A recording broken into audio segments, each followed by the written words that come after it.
All right, good morning, everybody. Good morning, Yuki-chan, Taria,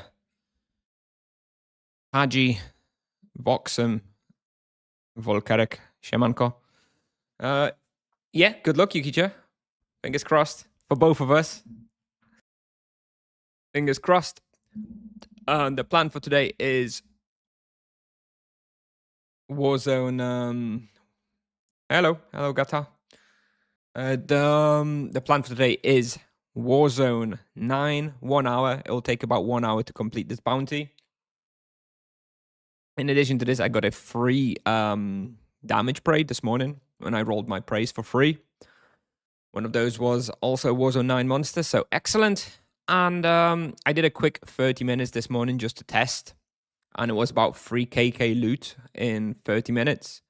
And Wealth Duplex are approximately 2.5 to 3kk price on my server and in general, which means that it should yield, using a Wealth Duplex should yield approximately extra 3kk profit per hour. You know, we're going to get about 6kk more loot, but, you know, about 3kk of that will be taken by the Wealth Duplex, so still net about 3kk profit. Definitely a no-brainer. The Securian monks, yes, all of Sakura's monks are here, indeed. Good morning, Capybara, good morning. So that's the plan. So that's going to take us 1 hour of doing this. After doing the 1 hour at Warzone 9, we'll move on to our weeklies. They don't look too great, but not too bad either. We've got, a couple infernoids, but at least, I'll knock them out at the same time. Got some hyenas, got some fire devils, got some witches, Coromantans and scouts. Nothing great, but nothing terrible. I mean, the crocodile is pretty much as good as it gets. It's a low kill count. 20 crocodiles is like one of the fastest bounties and weeklies you can do, so that one's good. Together with the Terror Bird 21 as well, those will be very quick. Everything else is kind of meh. The items are okay as well. I'm probably going to skip this Streak Devourer eyes. Those are approximately, this bounty this weekly would cost me like 800k or so. And seeing as I'm going to be on like 17 out of 18 anyway, I may just skip that one. I see hard copium to justify tiered helmet on Monk channel. Well, even more. I know there was some cope yesterday. Is that still going? All right. Yeah, I understand, Antari. Yeah, he probably was talking about spiritual outbursts and maximizing spiritual outburst usage.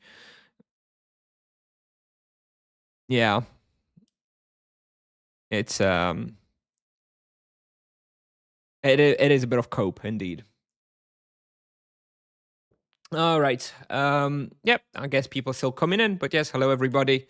Monday morning. So, of course, the weeklies are on the agenda, and yeah, I guess we'll get started. I'm planning to probably not include the Wealth Duplex in the hunt analyzer. I'll just pop it and then reset, just so we get like a nice high value for the profit after the 1 hour. I guess we'll pop a boost as well. I mean, do we pop a boost? It's like 4.6kk raw experience or so. Maybe not worth. Yeah, maybe not worth. It's probably not worth. I mean, I have enough of money to spend on it, but I think it's probably not worth. 4.6kk raw is kind of low, right? Kind of really low to pop a boost for that.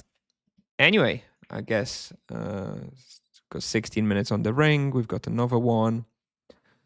Got enough supplies. It's almost 0 supplies, by the way. I don't know about you and Tari, but when I came here earlier, I used like, for like the first 5 minutes when I was like sort of exploring, I didn't use any supplies. And then once I started getting like a good loop going, then I was using a little bit more because there was a lot of monsters. But like I still used like 100 potions in like 30 minutes or something. Really not particularly difficult. It only gets difficult if you got suddenly like 12 monsters on your screen, but that's pretty rare. Money to buy 1.2k RP. All right, let's go. 1 hour. Let's get a box going, and then we'll pop the duplex. We'll reset. And yeah, we'll see how that goes. All right. All right, pop in duplex. Popped. Resetting analyzer, and yeah, let's go. This is the first time I have ever used the Wealth Duplex, by the way. Actually, just realized that. Never, ever have I used Wealth Duplex before in my life. Thank you, Warzone 9, for giving me this opportunity.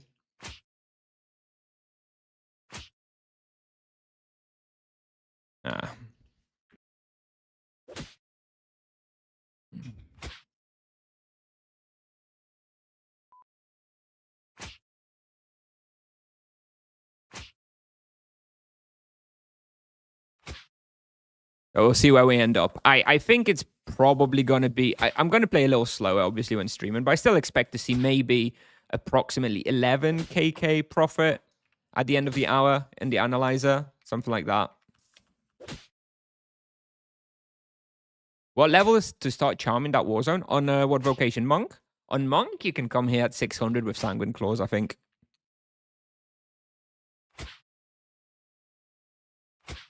I still don't know the perfect lap to come here. Like, it's a little awkward to find a proper good lap, but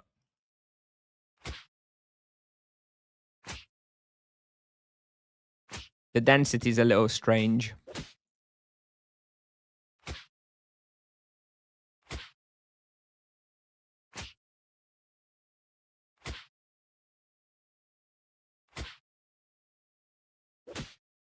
$11kk, yeah, we should be able to do that. Yeah, you take away the 3kk for the Wealth Duplex, and you're probably going to look at like 8kk raw profit per hour. And people trying to tell me that bossing is more profitable than hunting. Nuh-uh. Nuh-uh, it's not.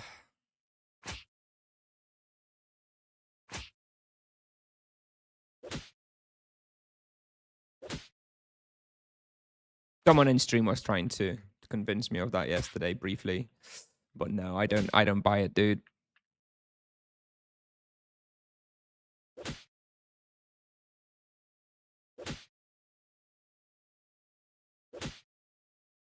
Yeah, shit on hunting then maybe. Yeah, maybe.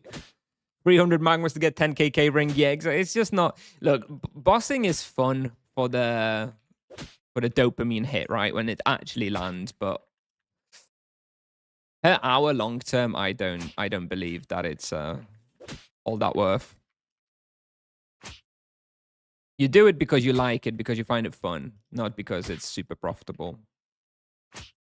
Good morning, Kachapaka. Good morning.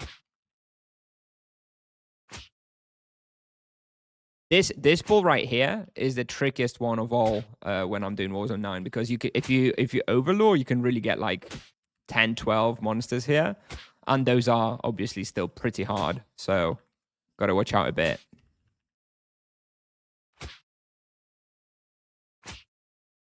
Hello. Hello.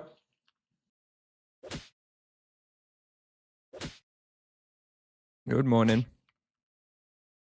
I had to go AFK before I could reply. Just check on screenshots, doing like 300 pots in 1 hour. Yeah, so checks out, something like that. With charms, okay. For me, it was without charms, but I do basically have a double prey, right? I have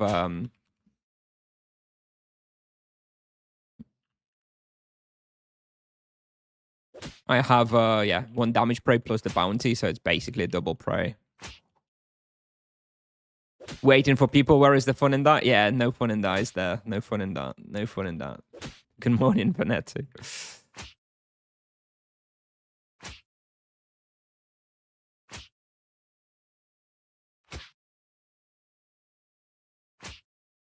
I'm still not sure. I'm not sure on the lap on this floor, whether it's necessary like this.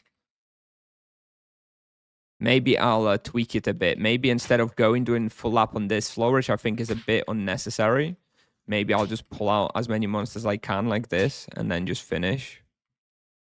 Yeah, this maybe is better.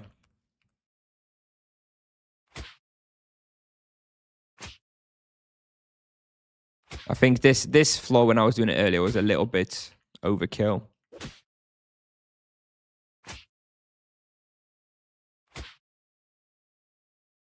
Yeah, it still respawns fast enough.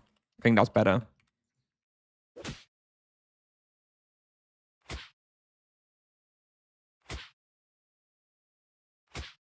Of course, the profit here relies on there being enough buyers for the Warzone 9 creature products for the weeklies. But if until too many people start hunting here, it's pretty safe. It's pretty safe. Not many people like hunting here, understandably. It's not a very fun spot. But on a monk, it's actually not too bad. It's very well tailored for the monk, actually. You're running free praise at all the time. Okay. Okay, all right, fair enough. Okay. Yeah, this place, you know what? I actually, it's not as hard as I expected. Like, they hurt a lot. You just have to be careful not to overdo it, right? Don't get 12 monsters on your screen, and you'll probably be all right.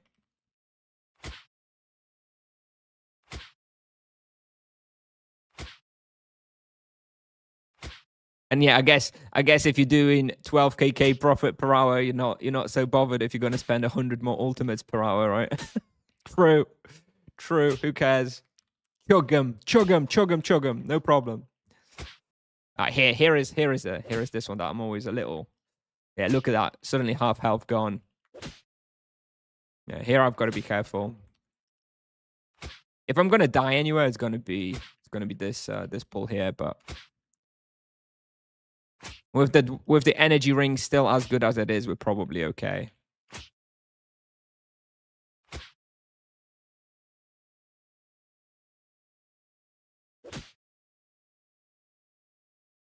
Now, how are we doing? 6 minutes, 1.1 kk profit. Okay, all right. So pretty much exactly on for 11 kk per hour, right, at the moment.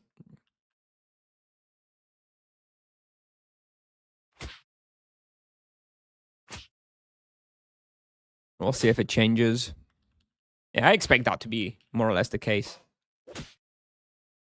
The profit here is pretty stable in the sense there's not like very many like big rare items or anything. Of course, you get little spikes when you get a lot of the creature products, but overall, it's pretty stable where the profit comes from. It's not like some big rare items like, say, the Mastermind Shield on Falcons, where sometimes you can drop like 0 in an hour and sometimes you can drop like 12, and then the profit is very dependent on that. Duplex on? Yep, duplex on, yeah. About 2.5 kk it cost me, so it's gonna be worth it. Easily worth it.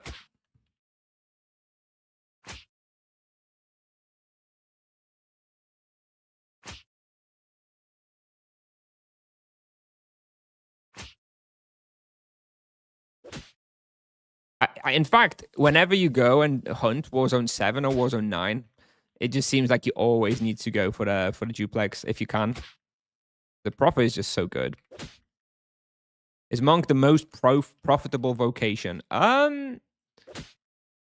In majority of the people's level ranges, yes. Like I like 2k, paladins and mages can maybe do more profit. But I think for majority of people and the levels that they play, yes, I think Monk is probably the most profitable.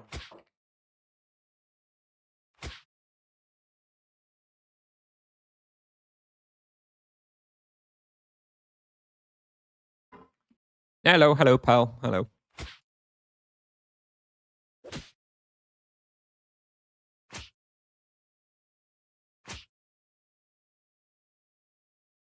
I will admit that this profit is probably a little too good, and I do expect to see some changes here sooner or later.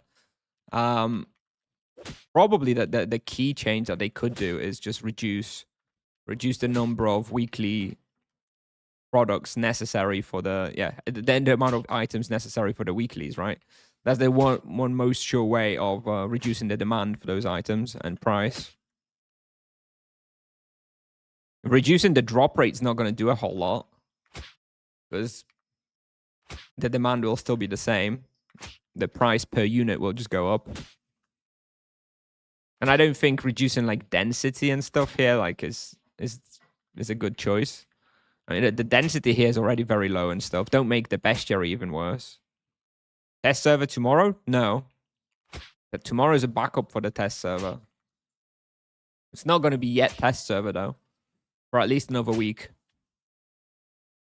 I wish it was. But no, I'm afraid not. I'm afraid not.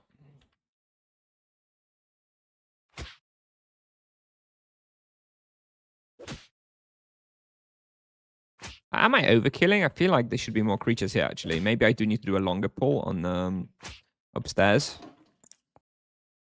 Well, we'll see. Or maybe not. Maybe these just didn't come.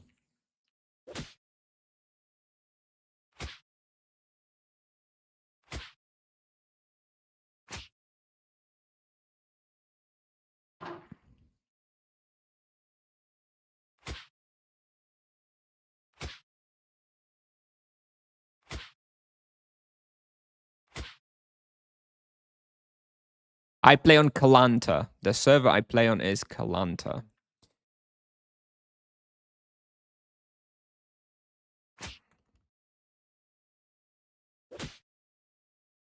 Hello, Halvian. Thank you very much. Thank you. Yeah, I play on Kalanta. When I switch to different vocations after the rebalance, all of my other characters are on Nevia, so we'll be back on Nevia in just a few weeks. Kalanta, very important. Get it right.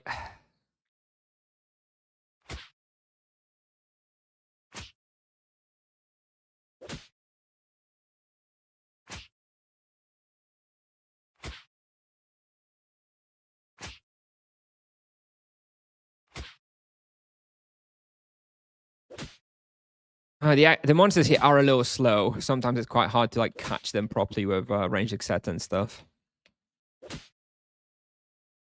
And position them properly, but I guess it's a small price to pay for the profit.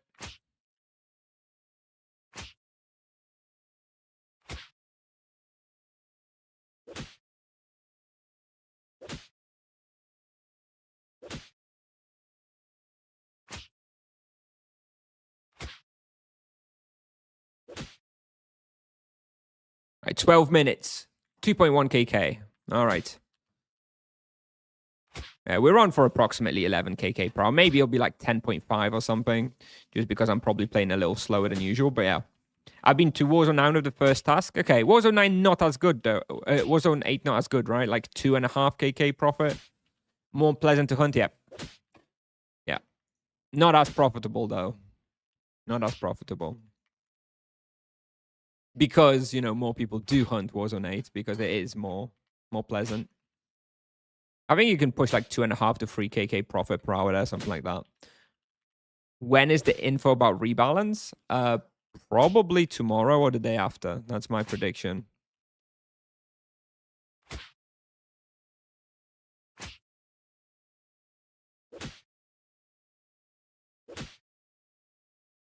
I'm expecting it this week. There's gonna be they plan to publish the changes that are gonna be on the test server. So we should get that in the coming days. Hey, Skyman.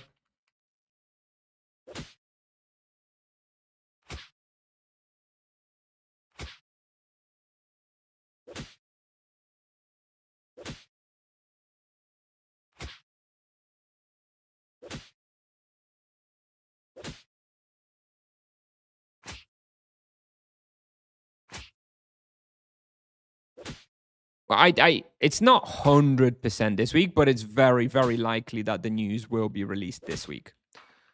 I don't know. I think it could still be next week, but I'm expecting it this week. They're gonna do I think they're gonna do the backup tomorrow and then publish the news either on Tuesday, tomorrow, or on Wednesday.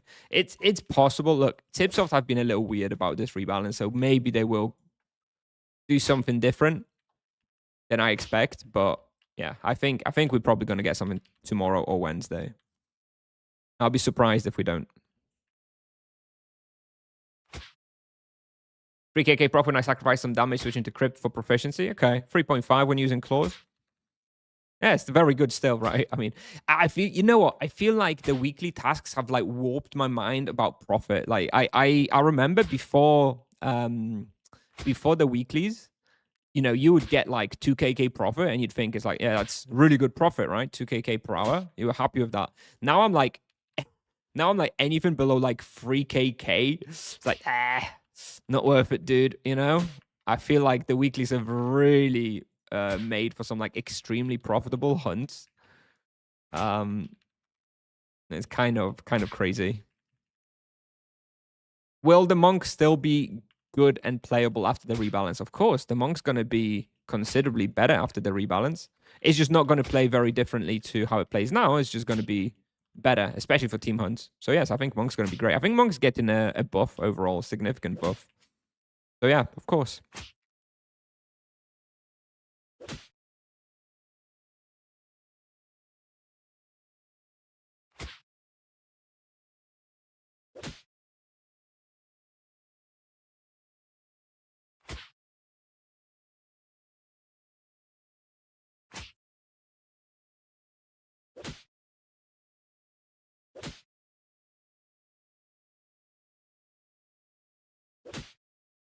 What's the percentage of your talisman? 20% damage, 12% loot. Those are probably the two you care about. Thanks a lot for your videos, man. No problem. Yo, because I've been seeing your videos since 1 year ago. Okay, awesome. Yeah, great to hear. No problem. We're going to be remaking a lot of those videos for after rebalance as well, of course. So stay tuned for that. This profit is illegal. I'm calling the police. Yes, I do think Warzone 7 and Warzone 9 are a little bit illegal at the moment.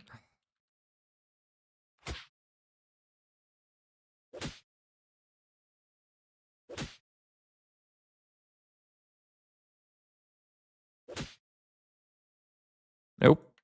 Oh, it's apparently this SQM you can't walk over. Okay. What do you think about rune changes and UH? The UH changes I love. I hate the UH stuff. So I think the UH stuff is great. Rune changes I'm indifferent about. I don't really love runes anyway, so hopefully we just won't be using runes after the rebalance. That's my hope. So if we don't use runes after rebalance, then the rune changes won't matter.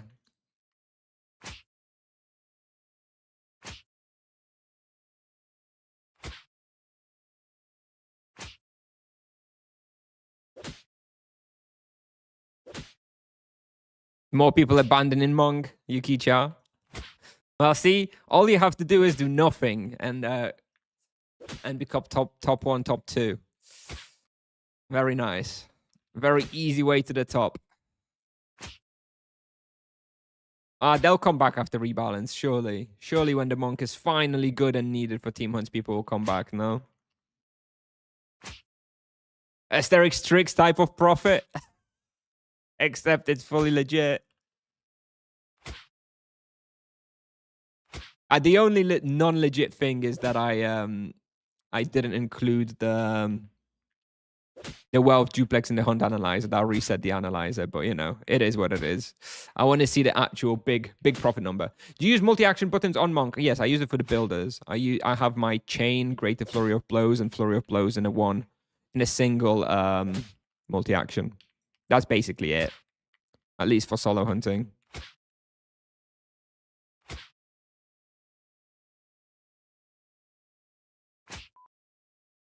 And without UH, how can I help my friends? You don't. It's not your job. Not your job, dude. If they die, they die, bro.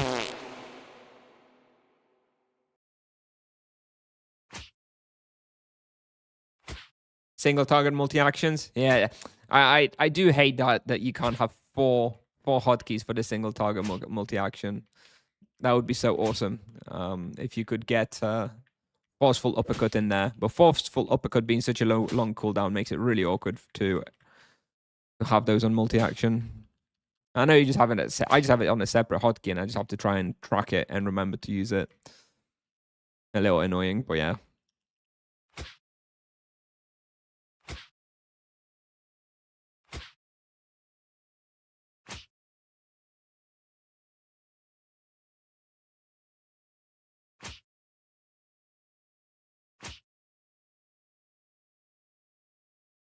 Thank you, Rujo.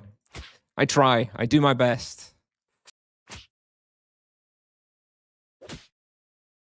How are we looking at the profit? 3.5 KK. All right. It's kind of dropped a little bit, actually, because we're almost at 20 minutes. See if we can get it up a bit. before that 20-minute mark. Thank you. Thank you for the Prime sub. Appreciate it. Thank you, Tom. Thank you. Thank you. Much love. Thank you.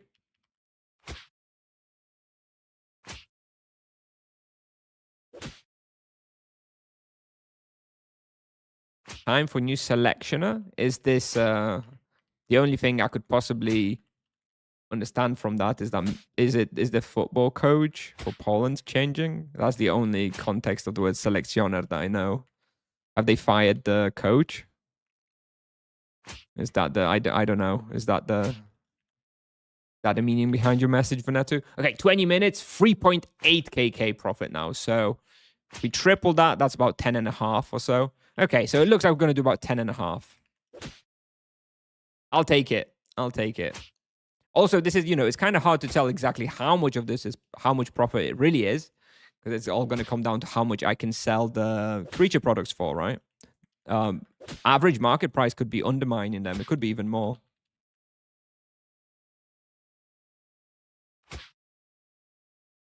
Gold Diamond bounty.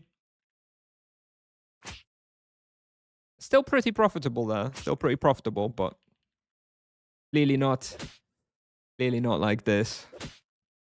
I managed to use uppercut whenever up, and forest chain, mystic repulse, gfob. Yep, that is basically my rotation, except I have a chain into gfob into mystic repulse. So I have a gfob before mystic repulse. That's the only difference. And then I just keep track of forceful uppercut and use that when it's off cooldown. I know Antaria has like even a more complex setup with like multiple multi-actions for single target and that he like alternates. For me, that's kind of too try hard, Sorry.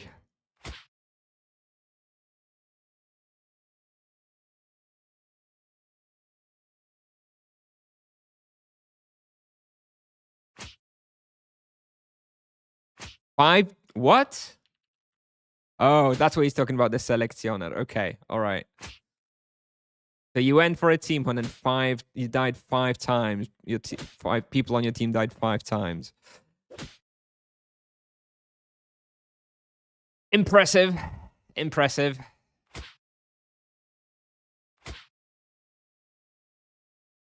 Yeah, I mean, Antaria was trying to convince me of that single target setup. And you know what? Like, sure, again, it's all about what you need it for. Like, if you are in some sort of competition for boss hunting, then sure, you can do what Antaria is saying. But like, if you're just going to kill Magma, you're going to kill, okay, Timira, Droom, whatever. It really doesn't matter. It's not worth the mental effort, in my opinion, to have like this whole comprehensive setup of multi-actions just for single target, What difference does it make, really?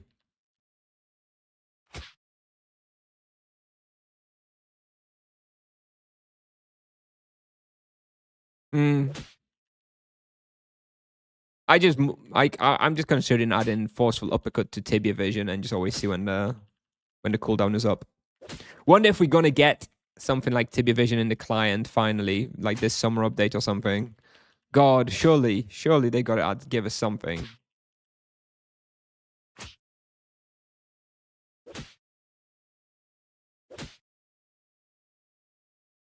I really don't like having to use a third-party software just to functionally play the game,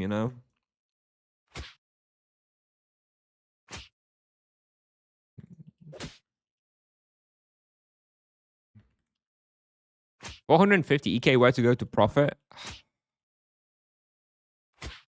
I don't know. Summer Court is probably pretty good. Warzones 4 to 6. Bookworld probably pretty good. I haven't played EK at that level in a long time though. I don't remember exactly what is like top profit. But have no fear, after the rebalance at some point we will redo all the EK stuff and then it'll all be updated and we'll know. I don't know what is like the go-to profit spot though these days for a 400-ish EK. I don't remember. Auto loot, yes. I hope they add auto loot as well. Of course. I mean, I just feel like they're not gonna do. I don't know. I feel like auto loot is the sort of like just too OTSy for tips off to add. Kind of, I think auto loot to me is kind of like similar ballpark for tips off, like having a single NPC to buy all loot. I feel like they kind of don't like this kind of stuff. So I'm not sure if we are going to get it, to be honest. I'd love it. Of course, I'd love it. Auto loot would be so nice, but I'm not sure. Yes, Gacha Packer, I think it could, of course. It's about the behavior. It's not about the script itself. About the Sumiko, how to unlock access for Underground.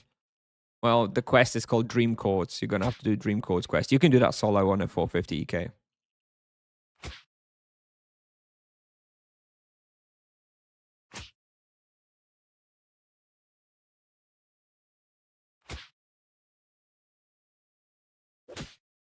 Pet that collects loot coming soon.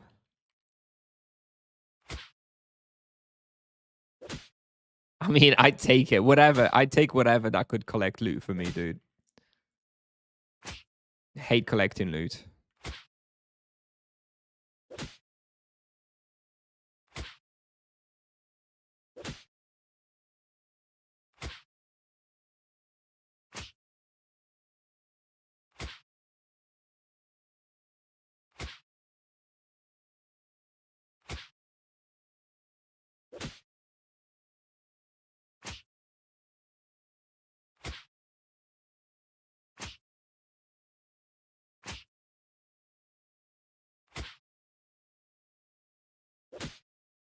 I could RP 600 here with best in slot equipment. T2 and T3 weapons? Not really. I mean, there's a little bit. I mean, the stats for how much each one gives you are on Tibia Wiki, I think. I feel like T2 to T3 is like 0.5% damage. So, I mean, it's nice, but is it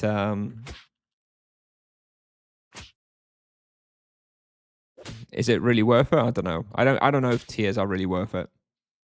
Robert is a quite comfy on a level 600 monk, even without battle tactics. Really? I mean, I haven't been there much since they nerfed the damage, but I don't know. To me, it still seemed pretty strong. Maybe I need to revisit. Ooh, I may run out of capacity. Maybe. I'm having a look. I think I had 14,000 capacity before I came. And 27 minutes in, I'm halfway with my capacity. That means I may run out of cap like 5 minutes before the end of the hunt. That's annoying. I may need to ditch something on the floor.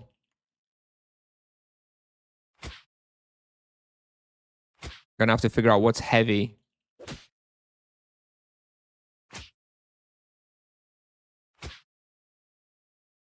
Well, maybe I can get rid of some vials and stuff. Maybe it'll be okay. We'll see. Still too cheap for capacity imbue. I should have got like the basic one. Even like the basic one would probably have been enough. I was sure I'm gonna have enough. I thought 14,500 cap. Surely it's gonna be enough, no? Is there something really heavy here? I'm just having a quick look in the loot analyzer. Doesn't look like anything tremendously heavy. Ooh, ice rapiers. Let me add ice rapiers to the loot list. Okay, that'll save me a bit of cap. Not picking up ice rapiers. Maybe that's enough.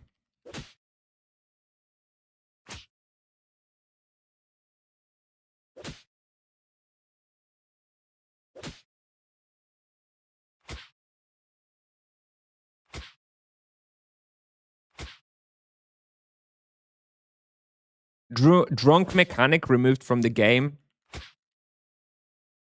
I could get behind that as well. I don't feel like it really adds anything, right? There's no meaningful gameplay with that. It's like you either just mitigate it fully by using a dwarven ring, or you just don't hunt somewhere. It's not very fun. Not a very fun mechanic. Like if it was possible to hunt while drunk, and it'd be like still kind of feasible, then that would be one thing. But the fact that you just make it non-existent is Means it's kind of a bad mechanic.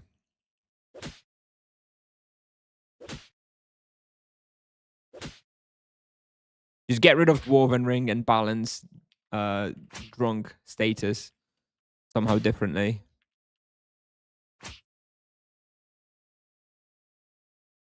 Lastly, what order would you choose to tier the Paladin set? What would you tier after the bow? Helmet. Definitely helmet. Helmet on Paladin is great with Mass San. Now, especially with multi-action. Although I'm not sure if you actually multi-action the Mass San, but getting a back-to-back Mass San proc is like huge. So yeah, I'd say Mass San. Although I would hold off with that just until after the rebalance. See what the new spells are like, because that may change it. I think it's probably not going to change it that much. I still think Helmet will probably be very, very good. In fact, maybe even more so, because you'll maybe actually be able to use multi-action even more efficiently and effectively after the rebalance if you're only using spells. Yeah, I would wait until rebalance just to confirm what it's going to be like.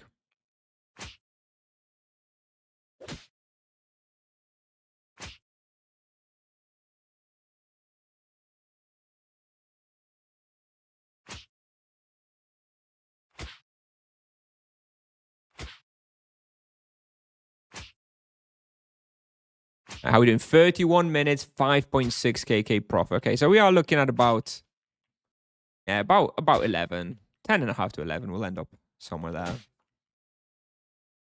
EXP went up a bit now. We're all of a sudden doing 4.7 raw. I wonder why. Didn't feel like I sped up very much, but experience spiked quite a bit.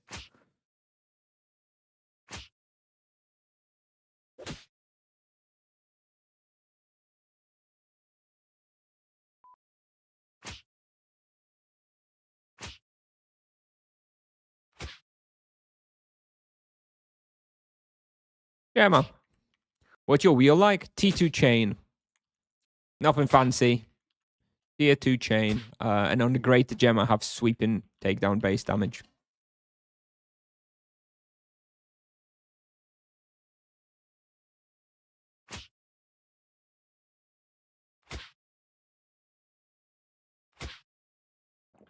Standard. Why not outburst? No, I have outburst. Is the T2 chain is the outburst wheel. But I'm running it because of the chain, not because of the outburst, right? The outburst is fine, but it's nothing special. Not until they redo the mechanics of chains.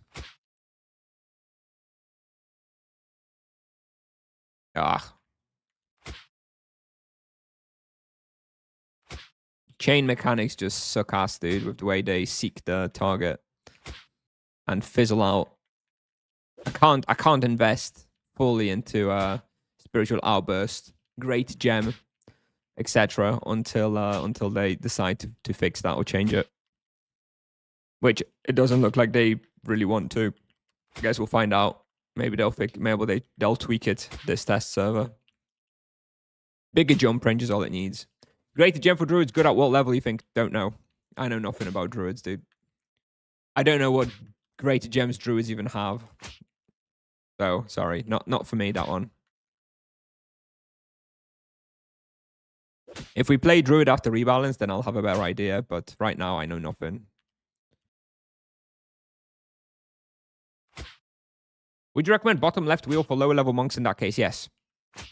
Until you can get tier 2 chain, I prefer ascetic indeed. Can't go wrong with ascetic, you know? It's just straight up easy power, you know?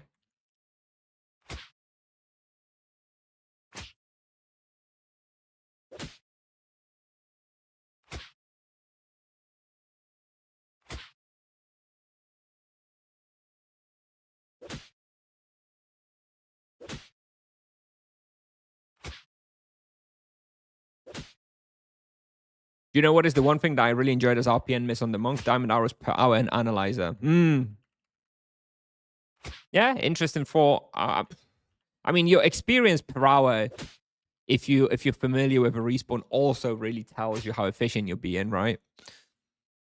Although that can be affected by, lucky avatar procs and stuff, whereas the diamond arrows per hour is kind of hard to cheat.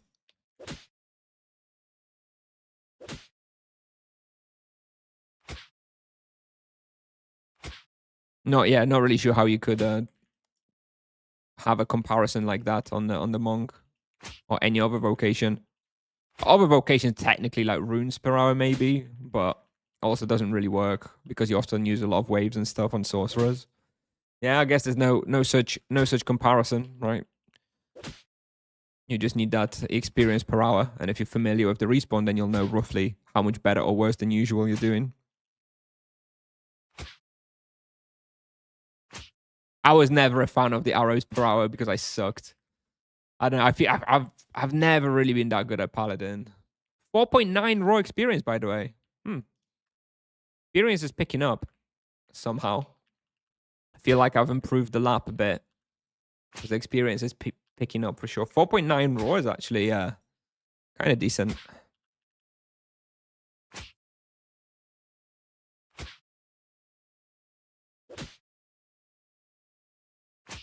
Well, no other vocation has such a critical timing issue, you know, necessary for an effective hunt. So I guess that's why no other vocation has any comparison point like that. Yeah, it's interesting. It's interesting. I guess we'll just have to be satisfied with experience per hour.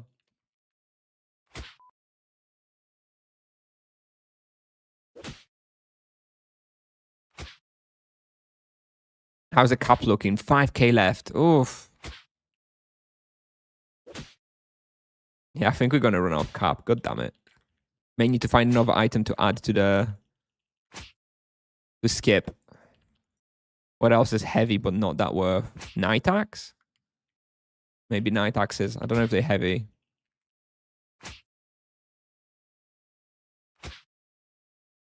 Maybe I can skip night axes. Oh, terror rods.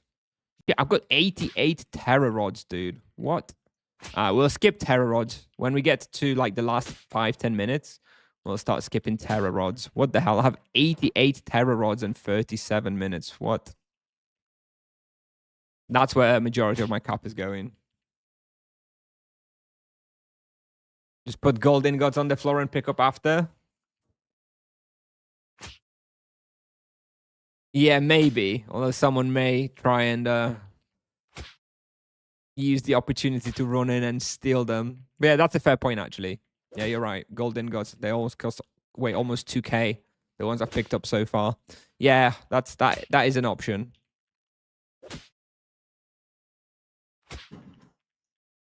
Good call. Good call. If you play on Kalanta, don't even think about it, though. Don't even think about it. Don't even think about turning up and stealing my gold ingots, dude.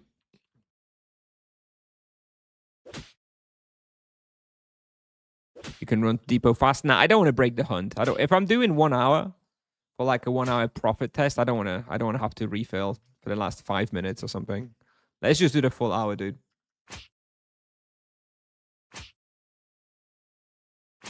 Throwing out potions could be better. I think potions are probably more expensive per unit weight than gold ingots, no? Actually, I don't know. Maybe not.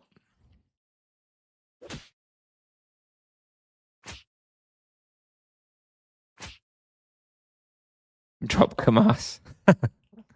I'll just drop some of the gold ingots. Like that's a good call. I can see them right here in my backpack. And weigh 2k odds. So I'll just be dropping them as I need. And yeah, there's some spirit potions as well that apparently I'm looting. How many spirit potions have I looted here? I can't see it in the analyzer. Loot analyzer, where are they? 137. Yeah, dropping the spirit potions could be an option as well. Yeah. I'll do that when I'm near the exit. Pots are cheaper, yeah. Yeah. Especially great spirit pots.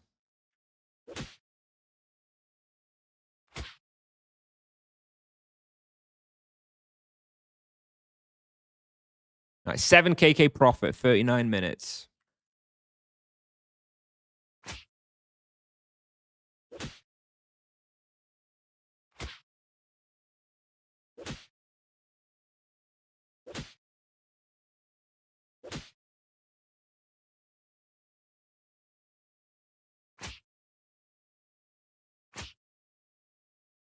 How? Well, Warzone 9 is about 6kk profit per hour, give or take, 5.5 to 6kk profit per hour. So I popped 12 duplex, so I'm getting double the loot. And I even have 10% extra loot through a bounty on one of the monsters. Well, I have 12. I have 12% extra loot on the Tremendous Tyrant. But that's only one of the 3 monsters, so it's on average like 4% more loot. And that's before accounting for the wealth duplex, because it doesn't scale with wealth duplex. So it's actually like overall 3% more loot, I guess, through the talisman.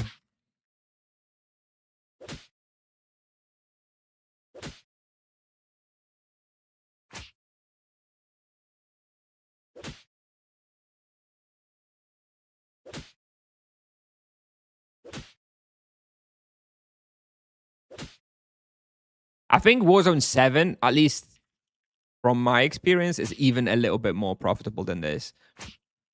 I guess I haven't hunted them like both all that much, but I think Warzone 7 is just a tiny little bit more. Like, I think Warzone 9 is reliably like 5.5, and Warzone 7 for me was reliably around 6. So maybe Warzone 7 is a tiny bit better, but it'll all vary how much you can actually sell the creature products for, of course. It's more specific or other locations profit nice. Yeah, this is hyper profit for like everybody. This spot in particular is well suited to the monk though, based on the damage they deal and the resistances that monk has, based on the number of creatures that are here. That's like the perfect amount of creatures for monk to do really well, kind of like Tibia Drome, right? Just this sort of 4 or 5 creatures at a time. You know, it's kind of perfect for the monk. And even the damage that they are weak to, earth, is kind of perfect, because that's monk's best weapon, you know? But it is somewhat uniquely good for the monk, but it's good for everybody. You know, whereas I can make like 5.5kk profit per hour here on a monk. On the same level, EK or Paladin, I could probably do like 4.5, right? It's still going to be very, very, very good, but maybe not quite as good as the monk. It's hard though. It's a hard spot overall. Do keep that in mind. These monsters do a lot of damage.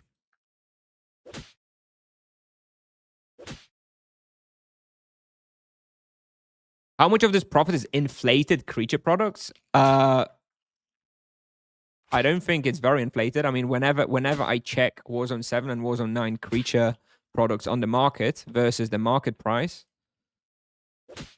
I can sell them for more on the market than the profit says. I mean, we can do this check after the hunt, right?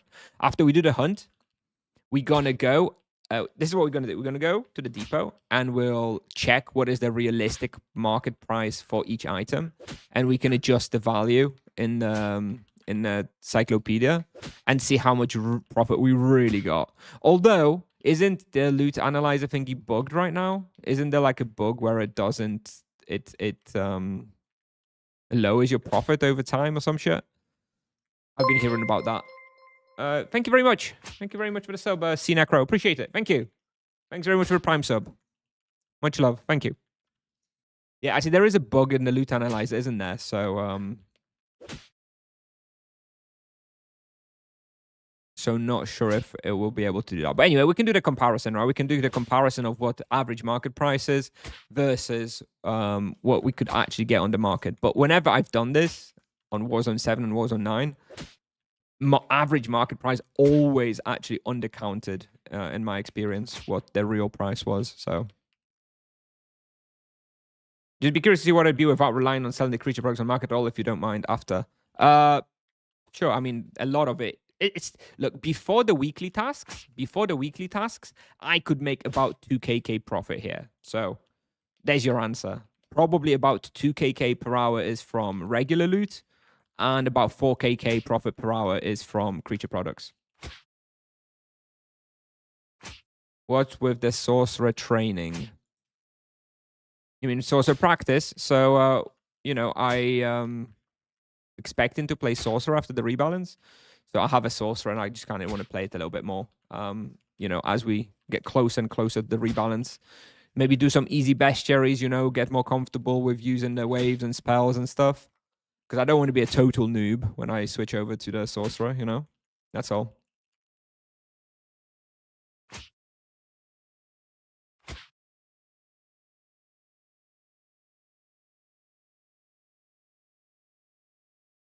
I think the analyzer bug was fixed.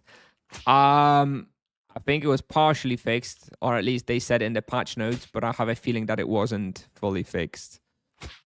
You know, I feel like I've had people complain about it since the apparent fix.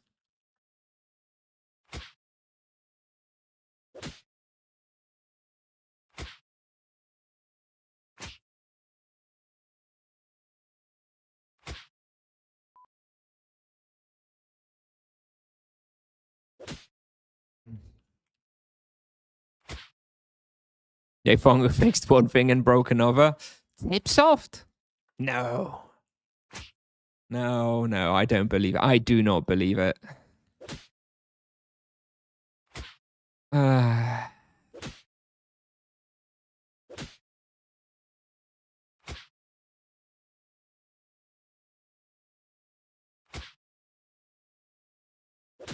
14 more minutes. How are we looking? 8KK profit. All right.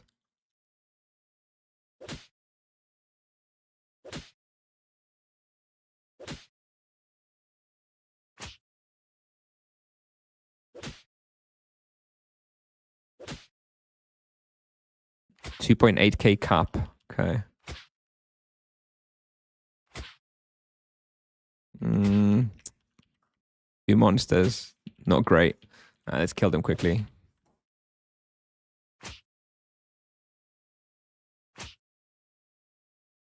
Tomorrow, new fixes, hopefully. Yeah. More fixes and more breaks. I just did a 1 hour hunt and the balance is no longer reducing when stopped. Were there anything else? Okay, I mean, we'll take a look, right? We're gonna do 1 hour just now, and we'll see what happens to the balance. I feel like it was still bugged, but we'll see.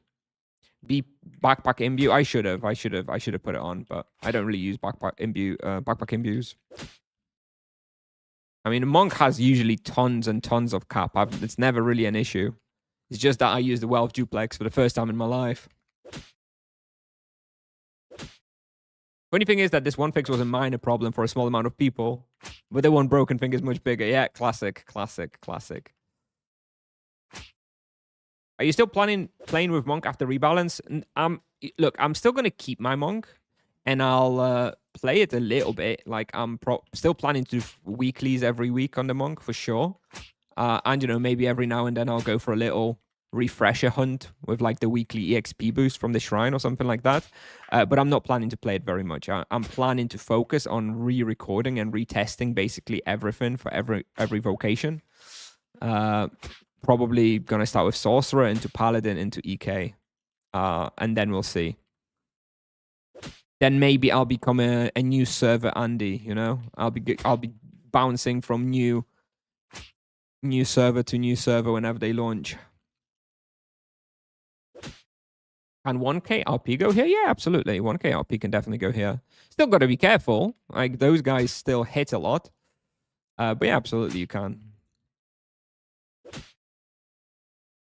How would you make it that there are no messages from spells on your screen? I like how clean it is. It's in the settings. Like, if you go into settings and interface or game window or something, there's like a little toggle for show spells of yourself. Yeah, you just need to look in the settings. It is there. Use the gold converter for more cap. Kind of 5-head, but it kind of takes a lot of effort though, and it's going to slow me down a fair amount trying to do that. I like the idea of dropping the potions more though. I'll drop the potions near the exit.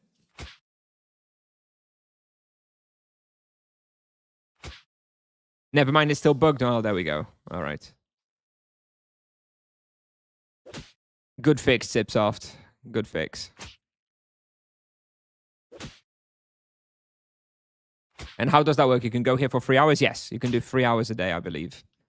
If you've got the maxed out shield from the tasks, yeah, you can do 3 hours a day.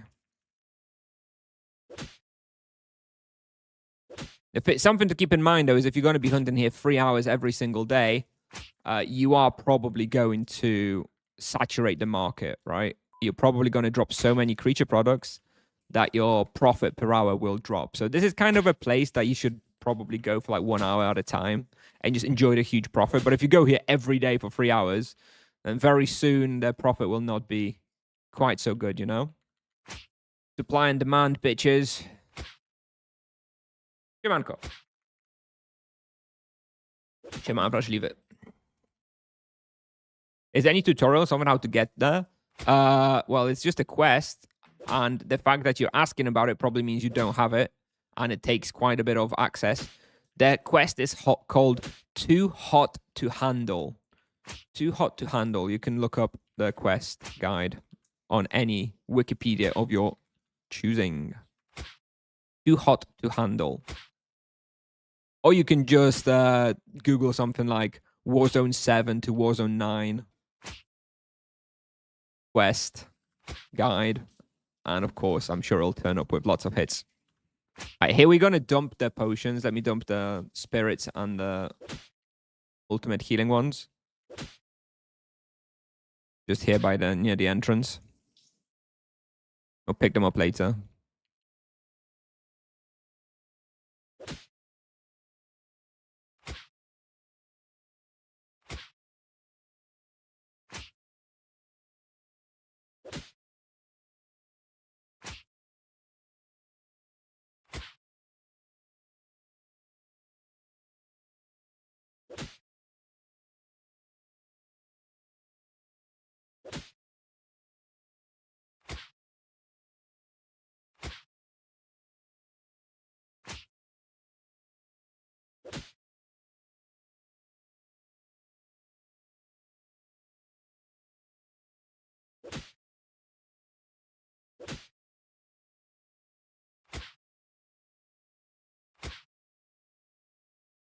Will I need Ice Imbue on 1k RP? I think Paladins have a fair amount of ice protection, no? If you just put your ice gear on, I think you'll be fine. Just take it easy the first time you come, right? And just learn the damage. Hey, Joshy. Look, I'm making like 11kk profit per hour. If I lose a little bit from the potions, you know, I'll live. It's all right. If you are so desperate, you need to steal from a streamer, then, you know, feel free to come and pick up those potions. You clearly need them more than me.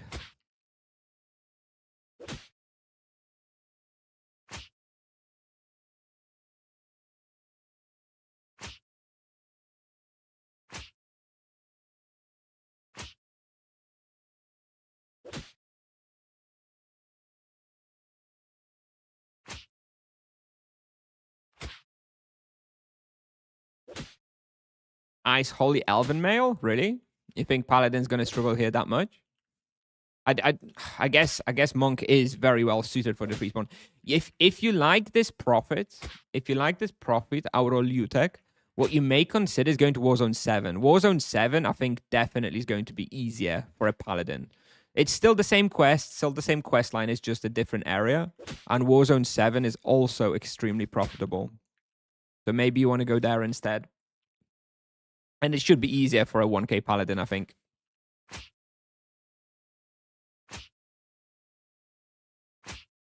Just go for proficiency on my Kamas. Gonna enjoy it with 2 levels. Yeah, that's how it be. That's how it be. I mean, you'll still use it again, right?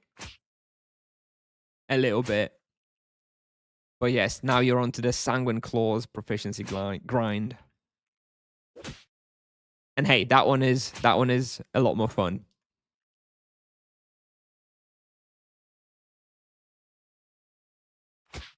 I did bestiary with Elven Mail with Ice and Holy. It was not that hard. I was 900 at the time. Okay. Yeah, it's doable. It's doable for sure. But they do hurt, right? They do hurt. That double protection imbue is definitely helpful, I imagine. I guess Monk ideally would stick Holy Protection in the Soul Garb.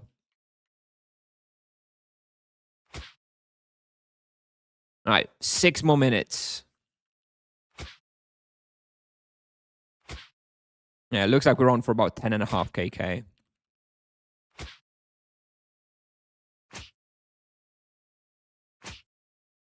860 cap. Damn it.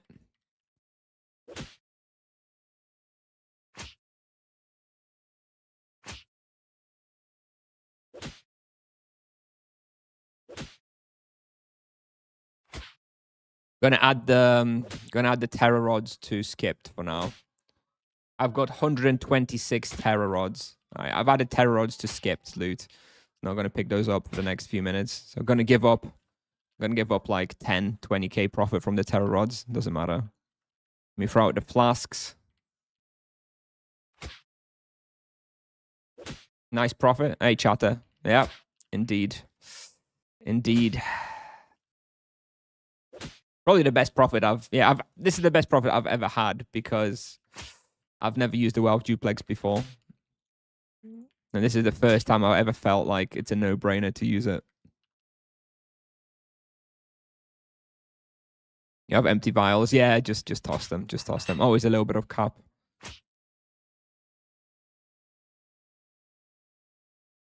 That's with no charms. Yeah, no charms. I do have basically a double prey, though. I do have the bounty plus a damage prey. For free, but still.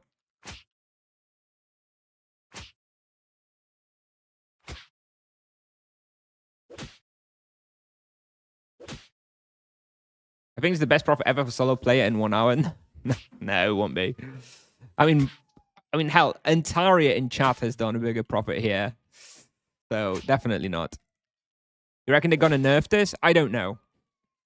I feel like the thing with this place is if it becomes too popular and too profitable, then there's just going to be too many people hunting here and the profit will drop, right? The profit here is exclusively player demand driven, right? The profit here is exclusively because of people paying a lot for the creature products, for the weekly tasks.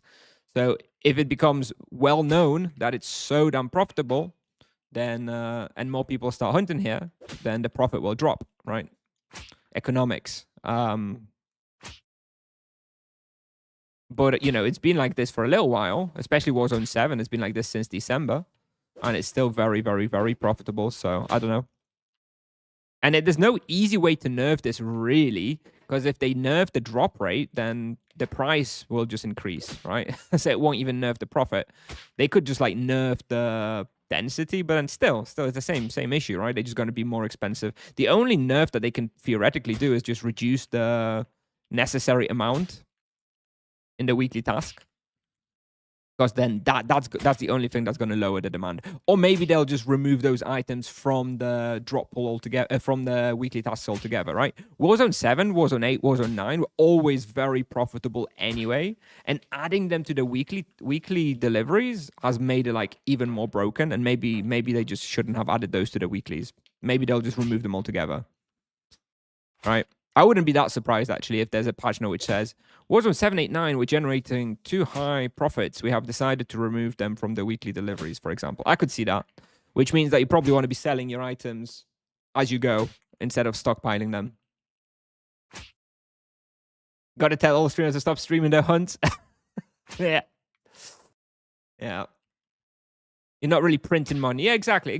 You're not printing money because it all just comes out of the economy anyway, right? Bounty task finished 58 minutes in. Perfect. Just finished the bounty. Couple more minutes. 10.1 KK profit. Glad we crossed the 10 KK per hour threshold. I feel like they don't give a fuck about market profit. Maybe. Yeah, because this is purely player driven, right?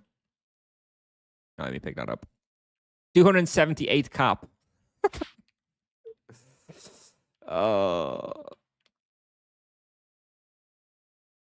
Let me throw out some terror rods.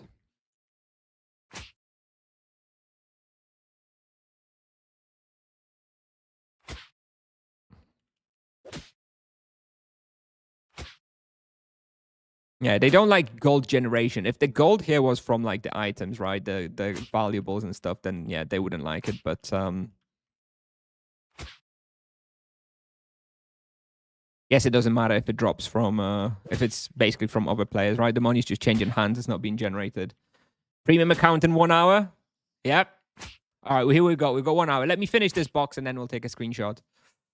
Let this be the final box. of this hunt.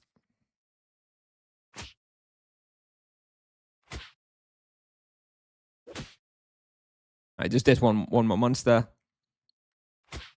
And screenshot. 10.3 KK per hour. Here we go. 10.3 KK. I can actually pick up back those terror rods back again. Gimme. Not leaving money on the table, dude. On the floor, in this case. I don't have cap for all those potions, though. I'm going to have to come back for those. Now, here you go. 10.3 KK per hour. Minus the wealth duplex of about 2.5 KK. About 7.5. About 7.5 to 8 KK profit per hour. I'm just going to grab the potions. And then we're going to come back. And we are going to verify the market prices of the items compared to what the analyzer is saying, right? What's really on the market versus what the cyclopedia is saying. To figure out if it's overestimating or underestimating the profit. Takes away gold for delivery and market fee. Yep. Where am I going? Wrong place. Sell RP 1,100 by Monk 800. Yeah, Voxim, yeah, it's true. It's true. And I guess, like I say, right, if this becomes oppressively profitable, then it will be resolved by market forces, right, by economics. People will just start coming here more, and then the problem will resolve itself, I guess. I guess Tipsoft doesn't care. So, yeah, I guess maybe it won't be nerfed. Yo, I've acquired Norkratu Bonehood. Do you think it's good, and is it worth anything?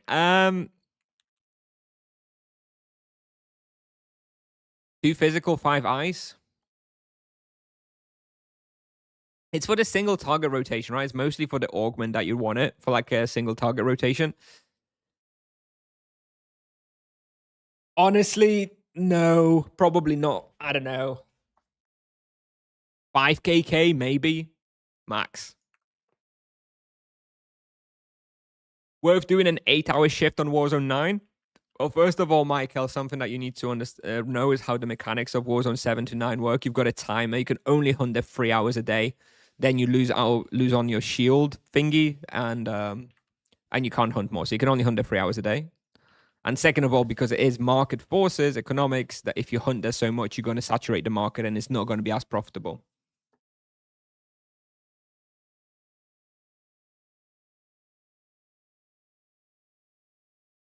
I think you'll run into the same problem I did with crypt items, where you'll have more than you're able to sell at a price that is whatever. This is nothing anymore.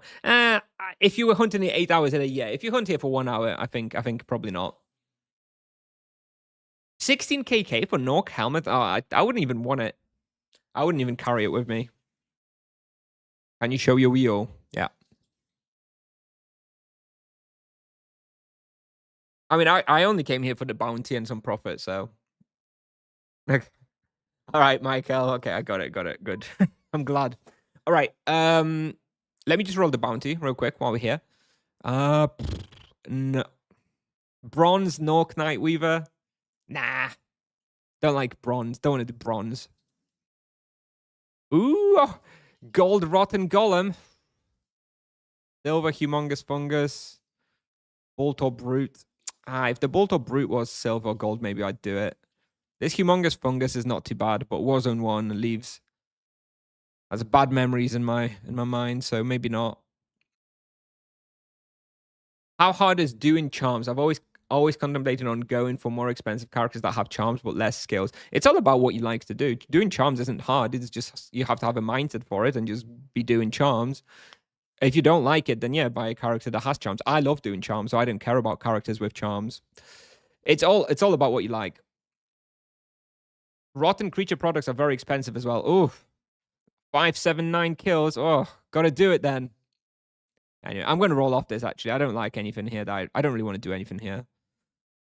Falcon Paladin. Blemished Spawn. Here we go. Warzone 7. Maybe we'll do that one.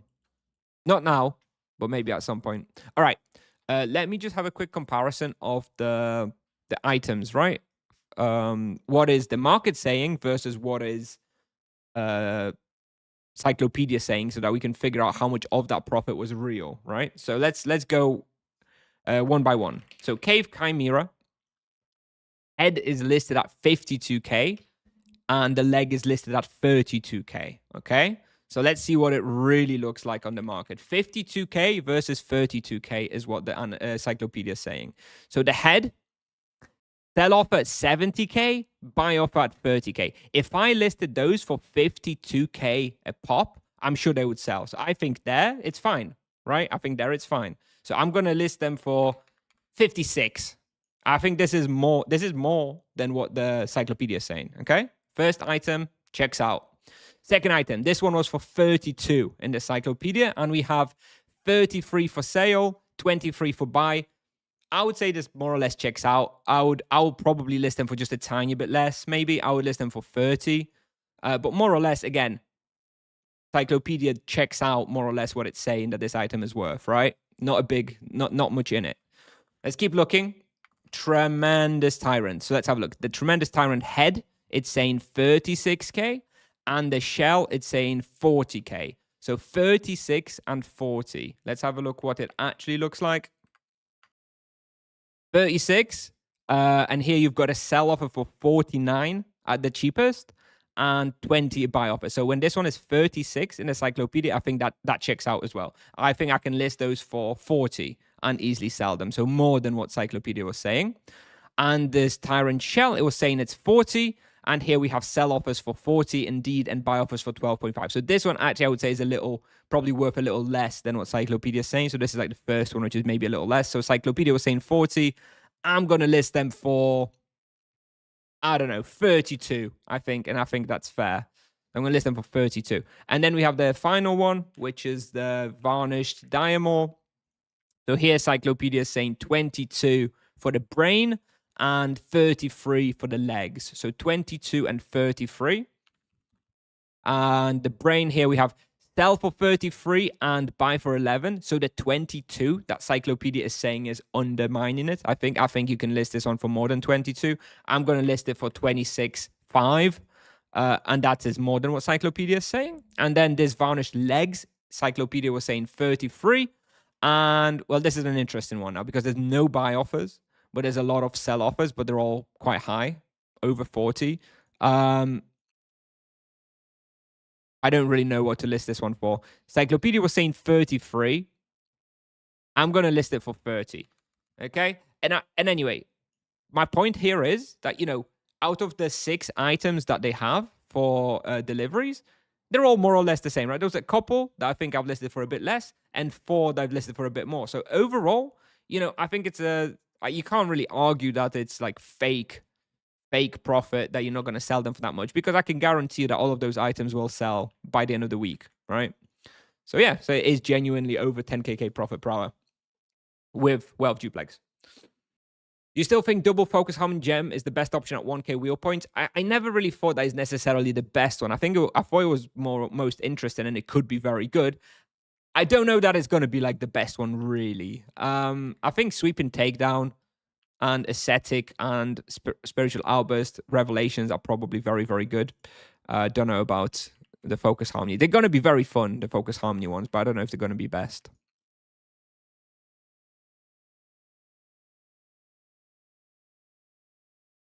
When there's going to be some more info about Rebalance, we think tomorrow or the day after. But, the test server's starting soonish, so there's got to be news very, very soon, right?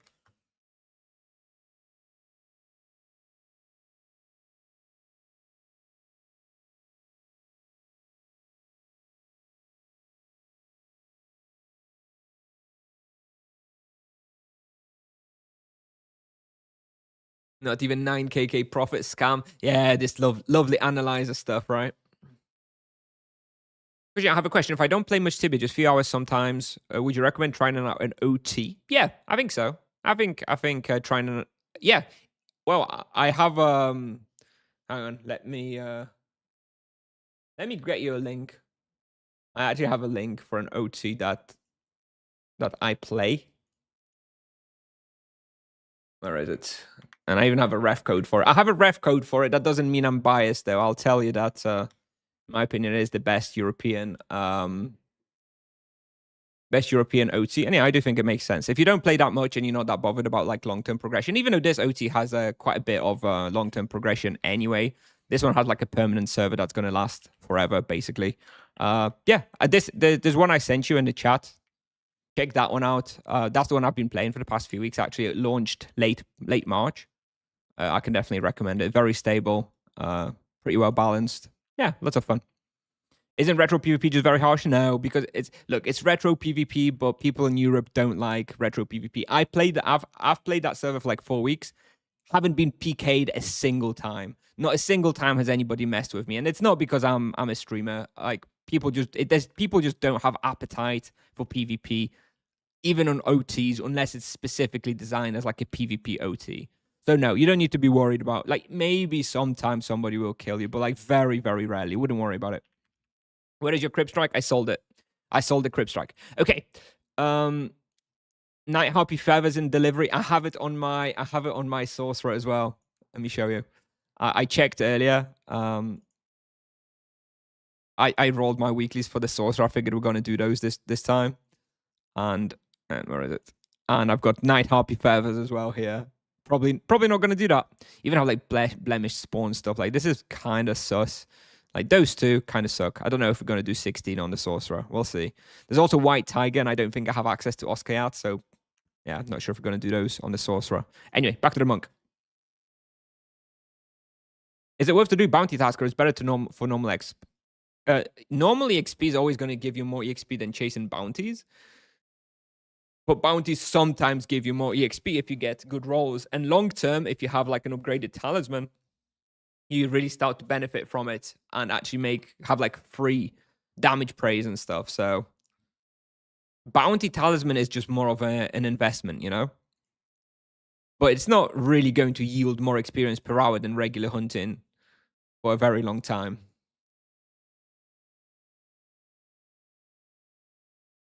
They don't allow bots and stuff. Yep. So they don't allow cave bots. Nobody's there cave botting. If you ever try and find somebody cave botting there, you just report it and they get banned and deleted immediately. They allow some of those bots which like do like auto heal and stuff, because it's hard to police. But you're not allowed to cave bot there.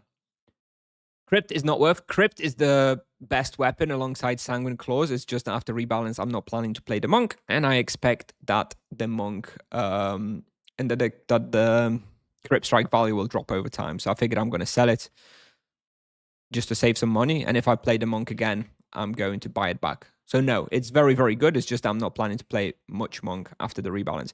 Okay, we're moving on to the weeklies for the Monk now. So just going to do it real quick. I don't know how long it's going to take. Let's reset the analyzer and see how long it's going to take. I expect around 30 minutes. We're going to start off with the Crocodiles and Terror Birds on Port Hope. Do we have anything else on Port Hope? No, Crocodile, Terror Bird. That's it, right? Yeah. My house deco is gone. What do you mean, Vanetta? What happened? Did you lose your house or what? Oh, God, someone's here. Tipsoft will fix Graveborn quest. New crypt weapon price is 1kk plus. I think I'll just never get it. Nah, I don't think so. Level 50 Monk. What do you think you're doing here? Get out my cave. Thankfully, I only need 20. Let's just finish it. In this cave on the surface, I guess. I used Harpy Feathers as deck. Oh, I see. Why you leaving Monk would be so bad after rebalance? No, it's going to be much better after rebalance. It's just not changing all that much. And I've been playing the Monk for the past year or so. So I want to change, right? There's new vocations basically coming out after rebalance. They basically may as well be new vocations. So I want to play with the new fancy toys, right? Don't want to keep playing the Monk. That's all. You are choosing beginner weekly tasks? Yeah, of course, yeah. It's most efficient. Adept is the worst. I would not be doing Adept. And with regards to reward for time investment, beginner is far and away the best. Those Targuna mobs are actually annoying, pretty slow. Yep. All of the Targuna mobs kind of suck. Especially on Monday, because it seems like loads of people get those in the beginner weeklies. And there's lots of traffic. So yeah, maybe I'll leave those for the end.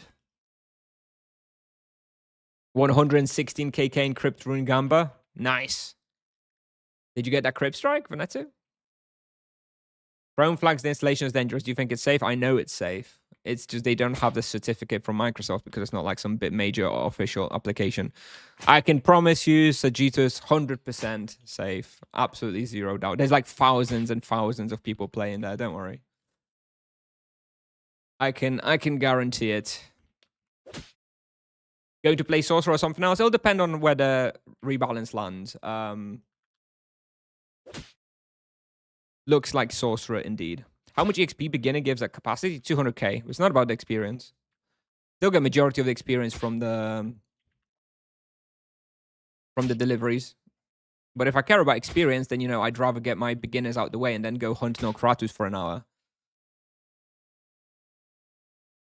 Adepts take so much longer. Adepts usually will take like a couple of hours at least, if not longer. Potentially a lot longer if you get unlucky. And in those 2 hours, you know, I could make like 30 or 40 million experience just hunting regularly. So what's the point of doing the... What's the point of doing the adepts? Trip split or whatever axe was called. Okay, right. The night weapons are actually kind of sought after, right, as well. Can you elaborate why the beginner is the best? I mean, best to gain completed task points. Easy. You have to evaluate what is the reward for weekly tasks, right? The weekly task reward is... There's 3 rewards as I see it. Wheel points, experience, and soul seals. Soul seals are easiest to get on beginner, right? Because you do the fastest, so you've got the fastest completion of the soul seals.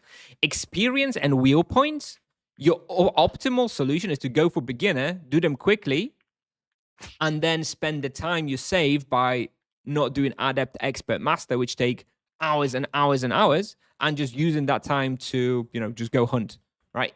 Do beginners plus 2 hours of hunting, and you're going to get way more experience and way more wheel points through the levels you gain compared to doing adept or expert or whatever. It's just not worth it. I just don't see it being worth it.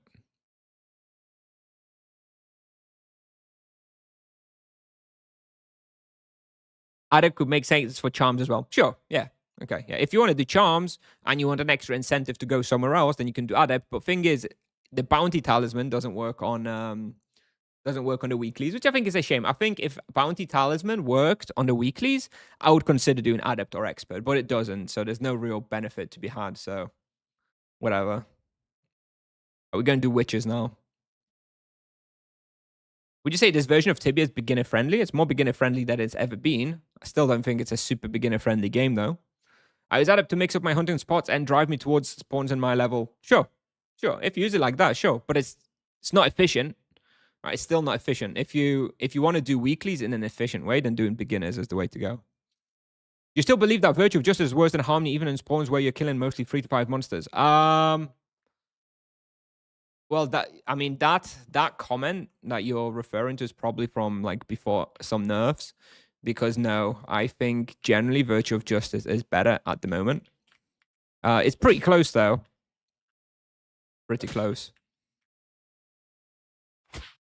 I'm just kind of waiting for Rebalance to revisit the topic of Virtue of Justice versus Virtue of Harmony. I would definitely be using Virtue of Justice on low density respawns though. If you're using 3, 5, 6, even like 8 monsters, then I would be using Virtue of Justice for sure. If you're hunting something with like crazy high density, like, I don't know, you know, Savvy Surfers or like Nemisats, then I would probably be using Virtue of Harmony. Doing beginner hunts tasks delivery will give you the same amount of EXP no matter what you choose. Yes. Yes. The delivery items are independent of the difficulty that you choose. Yes. So you're still going to get your max possible experience. Indeed. Indeed.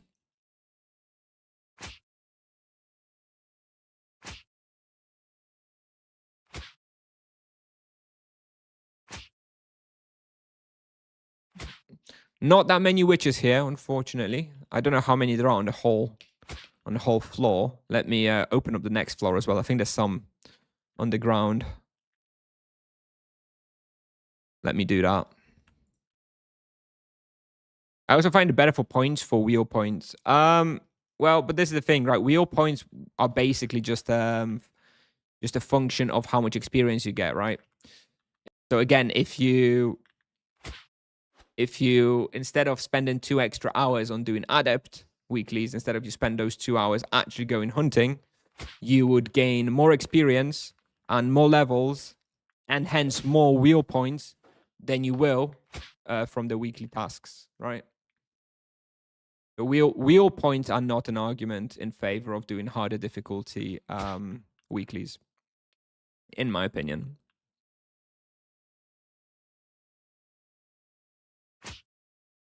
All right, on this floor, we've got, let's see, we've killed all the witches, 24. So 2 respawns only.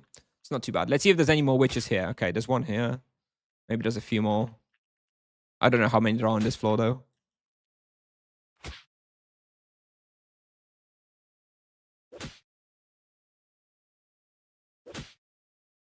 Now, after we do the weeklies here, we'll probably go into Sorcerer for a bit.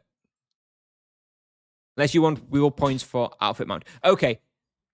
You mean hunting task points at that point, Ontario, right? Not the wheel points. Yeah, if for some reason you love the cosmetics, then yes. That like if you are like obsessed with the cosmetics, or if you want to go for like the harder difficulty achievements related to the hunting tasks, sure, right? But that is a totally different consideration, right? If you're talking purely about the rewards in terms of like character power, then yeah, I will die on the hill that weeklies are best. That beginners are best in the weeklies.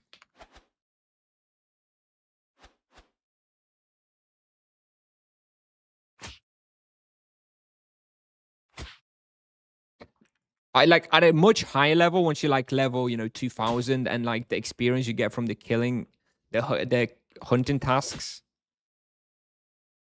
is like insane. Then you can consider it and just hope that maybe you roll some kill tasks for hunts you're already going to. But yeah, it's kind of niche. Do you know anybody who plays on the pad? Who plays Tibia on the pad? I think I don't know anybody directly, just to like give you a name, but I do think playing EK on a pad after the rebalance may well be viable. Indeed, definitely EK though.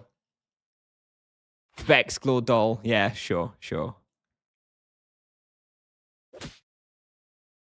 Totally worth putting yourself through, expert and master weeklies. Totally. Do you maybe have a video about what's worth doing quests before level 100? Nothing really. The only thing that I really worry about before level 100 is maybe doing the killing in the name of tasks. That's it. I wouldn't really worry about any other quests. Whatever you need for accesses, that's it. If you want to go to a hunting spot where that requires a quest access, then do that quest. But don't preemptively try and do quests that you don't need. It's always better to do quests later when you're fast and you have more movement speed. Okay, weekly task on the witch done. Now we're going to move on to hyenas. Hello, Martin. Once you eventually reach a point where leveling takes really long, if you don't have expansion, it takes 5 weeks to make the same amount of points at appeals in 4 weeks. I mean, you should have expansion. I'm assuming everybody has an expansion, so I don't even really think about non-expansion people. What are we? Poor?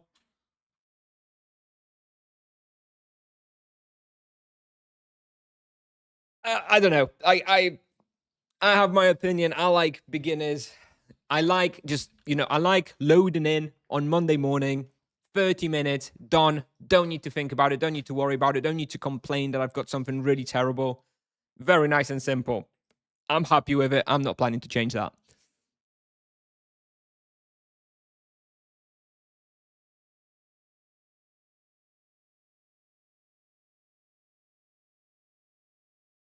Since what level do you recommend using the wheel with Spiritual Outburst tier 2?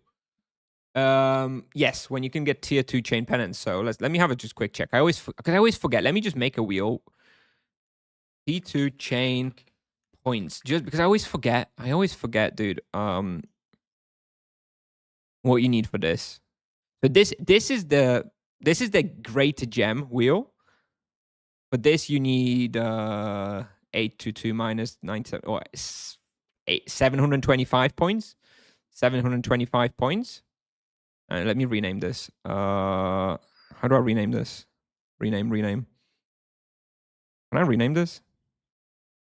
I don't think I can rename this. And then you have T2 chain, no gem. This is a T2 chain with where you just go just straight up for the gem, for the chain. This is the shortest amount of points, right? So this one is 100 points less, I guess. So 625. 625 points is what you need for this wheel. This is when I would switch to it. And then I would go after that for the greater gem there. So 100 levels later, though. Gem a mile. Can beginner get ragged rabbit wolf? They can. If I get those, I skip them. You still get to skip 2. You get to skip 2 per week, right? You only need 16 out of 18.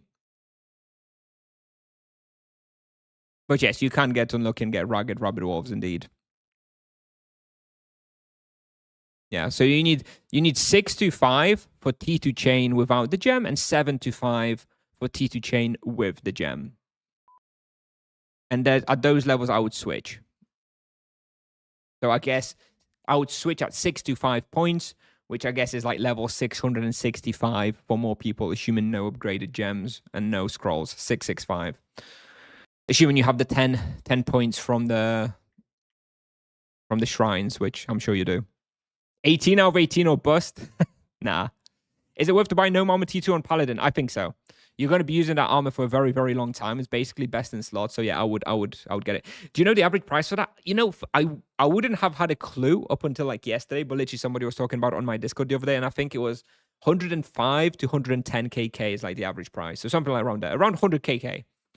All right, hyenas. So hyenas, we go from. Oh shit, it's Darash, isn't it? You start off with, I believe for hyenas, it's daytime, which is good, because I believe you start with the Green Gin Tower. Okay, it's daytime, so let's go and start off with Green Gin Tower, because I believe there's hyenas in the day, but like bats in the night, if I recall correctly. So yeah, let's go for hyenas. Here's one.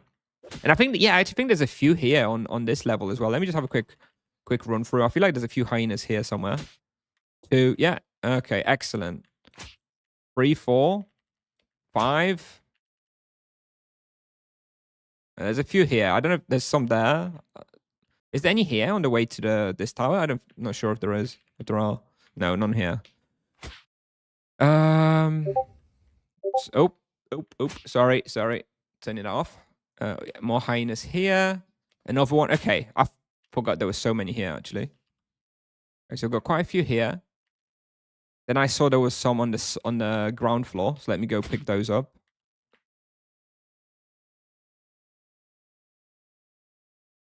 Any more here? No. All right.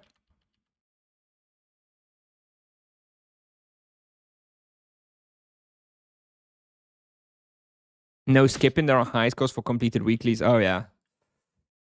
Is anybody? I'm assuming there are a few people who've done every single one ever since it was added, right? Let me have a quick check. All game worlds, all vocations. What is it? Weekly tasks completed, right? Let's have a look. 378, I'm assuming, is the maximum. Because it looks like there's a lot of people who've got that. There are 36 people in the world who've completed every weekly. Picture's one of them. Your picture. My fellow mod and admin of the Discord server. Carbon Monk? I know Carbon. Is a Artifact. Artifact is one of them. Good old Grime Leech. Okay, so I recognize 3 out of the names. I recognize Naf Morza from Sakura as well, actually. Alright, so a few people still have the max. Nerds, yeah. For Igua, does it matter which weapon I'm using as an EK? Not really. At this point, not really, because they're all going to be pretty cheap. Oh, hyenas respawned already. Is it faster respawn here? No. That was really fast. Like 1 minute respawn. All right. Now let's go to Peninsula and the Green Gin Tower for some hyena kills.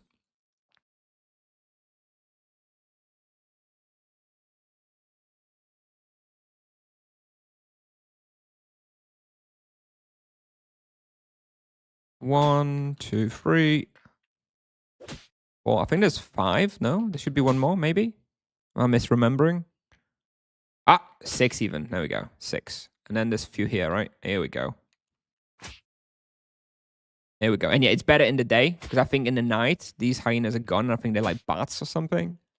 But yeah, best to do it in the day. Lovely day-night cycle in Tibia. We all love it. We all love it. Or maybe it's cobras or something. I think that's it. I think there's no more here, right? I don't think there's any more here. Okay. We need 9 more. I could go to the tomb. The tomb, I think, is the giant spider mountain tomb that has hyenas. Picture, yeah, yep. Hey, picture. I just called you out. I don't know if you were here like 3 minutes ago. We spotted you being one of the people with full weekly tasks. Were you there? Maripo? On the way there? Maripo? Maybe. I don't actually know. You just got here. Oh, just like 3 minutes ago, picture, we're actually having a check of who's still got maximum weekly tasks done. And there's 36 people, it looked like. And yeah, you're one of them. Congrats. Congrats. If only your name begun with A, you'd be right on top of that list.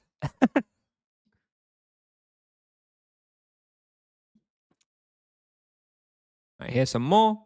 Is this it? This is it. Very nice. All right. Let's get out. And next up, we have Fire Devils. All right. I have runes. I have runes. Okay, we good.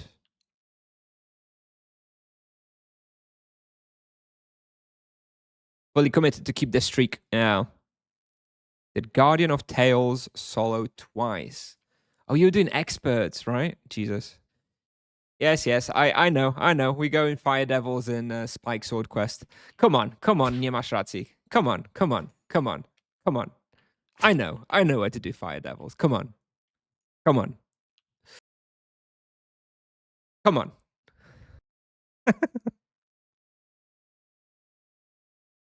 I was an expert for the first 3 to 4 weeks. What made you change it? Did you get the achievements that you wanted to do, or what? Or did you just realize it's a fool's errand?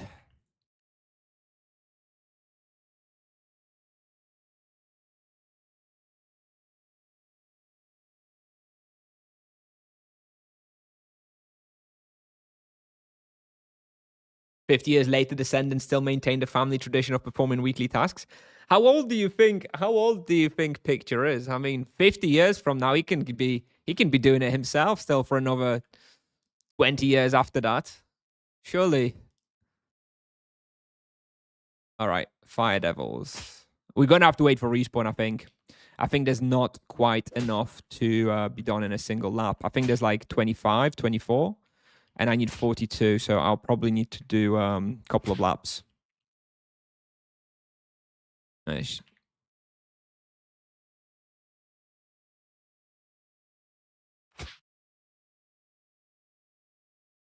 Expert only.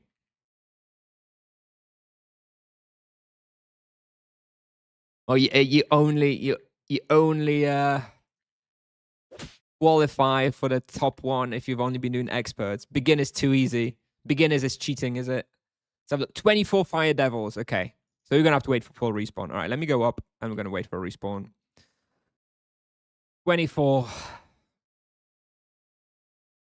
I bought Gnome T2 on 440 RP.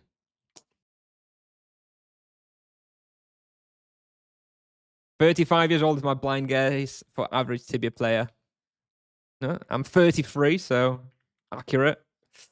Kind of accurate. Yeah, you'll be 83, still chugging along, doing his weeklies, no problem. Now I'm chasing the achievements. Got a beginner achievement last week. Okay, how do the achievements actually work for the weekly task? So there's one for the there were 3 achievements before the rework, right? So is it going to be now 1 achievement for beginner, 1 achievement for adept, and 1 achievement for either of expert and master? I'm guessing they didn't add a master exclusive achievement. I mean, I don't remember seeing that.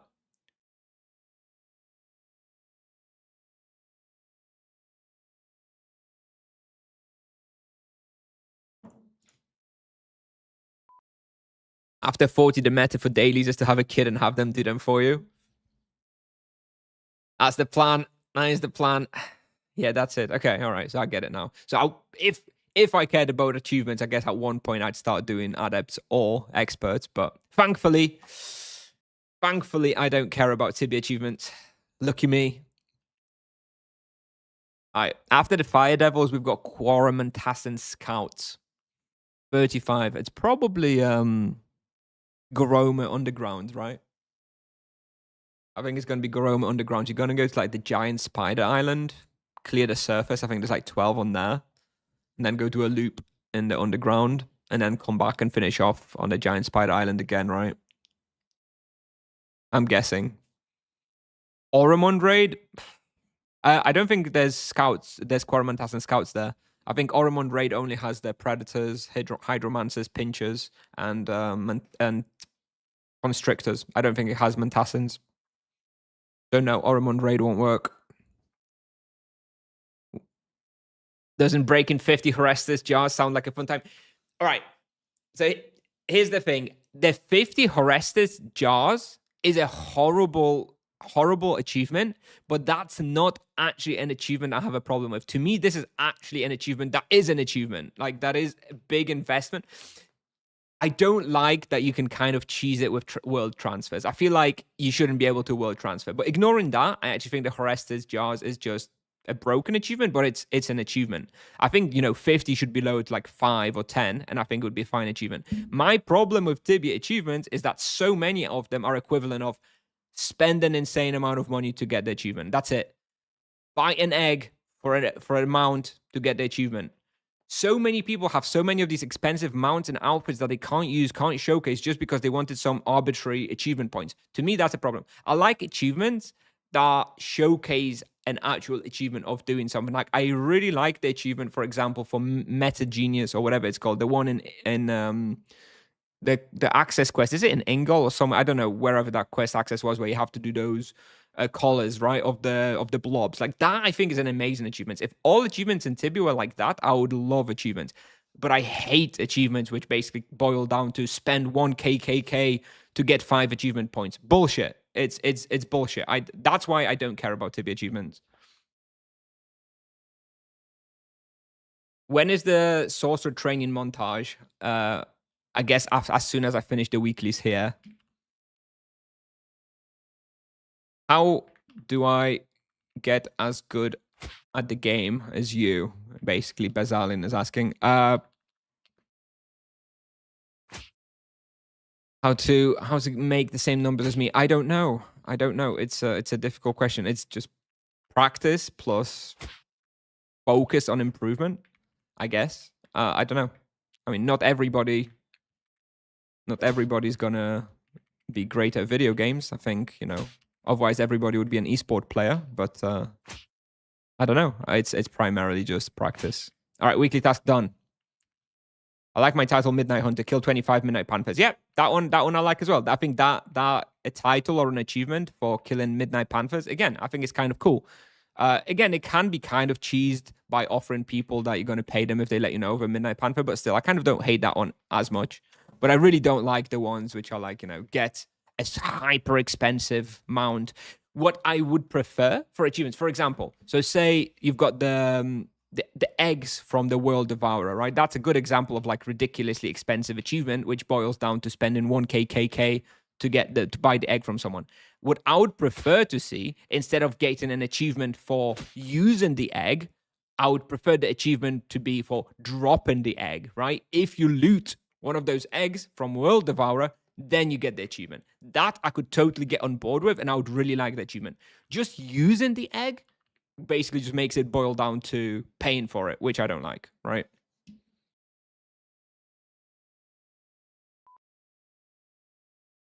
How is it possible? So that's the guy that pays other people to play his character. So that's the guy who's online 24 hours a day, has no stamina, and probably pays 4 to 6 people to play his character and grind bounties all day, every day. So not particularly impressive. It's just all that it showcases is that he spends tons of money on the game by paying other people to play it. So yeah, not very impressive. Zero respect.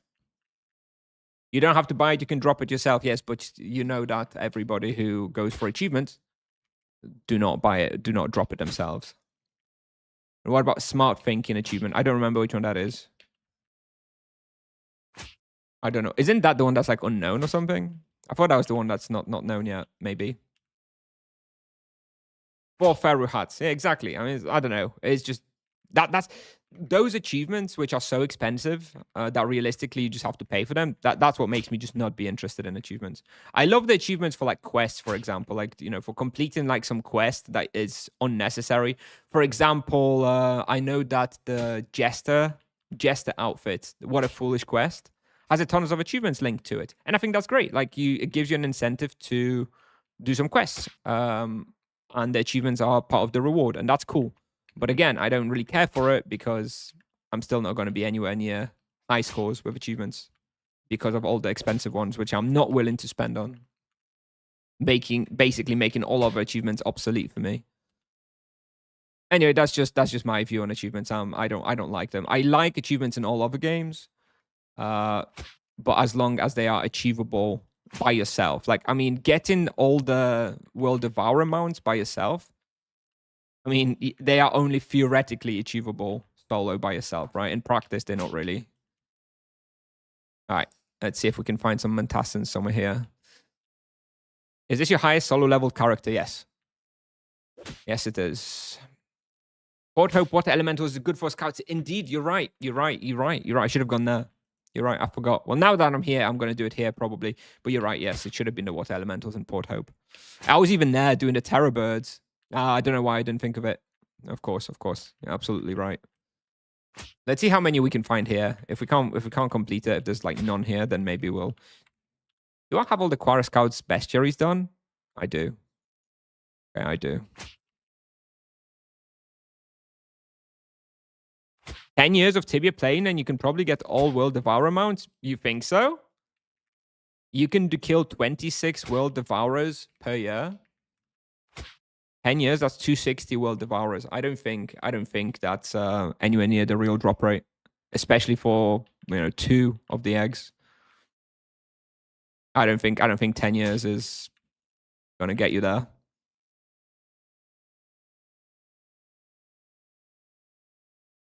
Quarterman Tassin is 20 more. You're right. I might need to go to Port Hope. Let me do another quick run through here. This is like a different cave.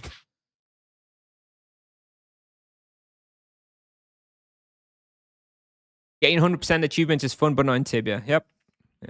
And even now, they've even added the NPC, right? For the achievements, for the exclusive achievements. So that you've got the... And that's also just so outrageous, right? They introduced this problem with Rooked achievements for like Green Gin and Blue Gin and exclusive ones. And then the solution is to like 100kk to get it. They have no shame, dude. Zero shame. I don't think there's any Mantassins on this floor, actually. Let me have a quick run. Yeah, I don't think there's any here.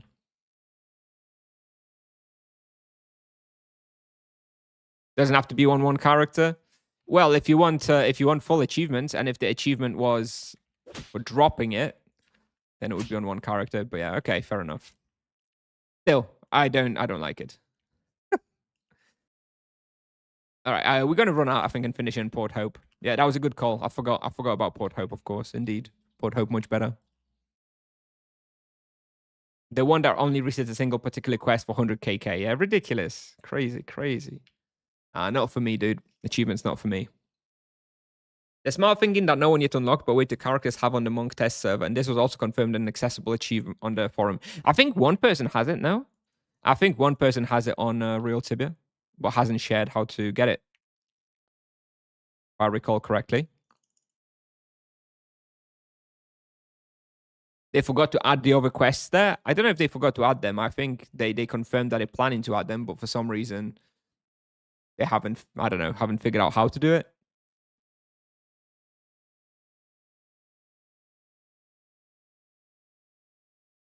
Hey, Hash. Yes, good job, Mind Flayer, isn't it, in the chat? All right, B. I'd be getting called out right about now.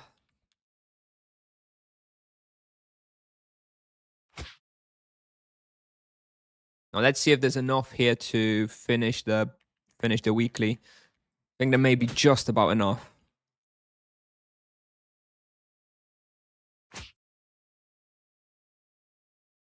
I removed his ignored yesterday and helped him. Wow. News tomorrow? I don't know about tomorrow. I think it's going to be, you know, one of the days this week. Tuesday, Wednesday, or Thursday.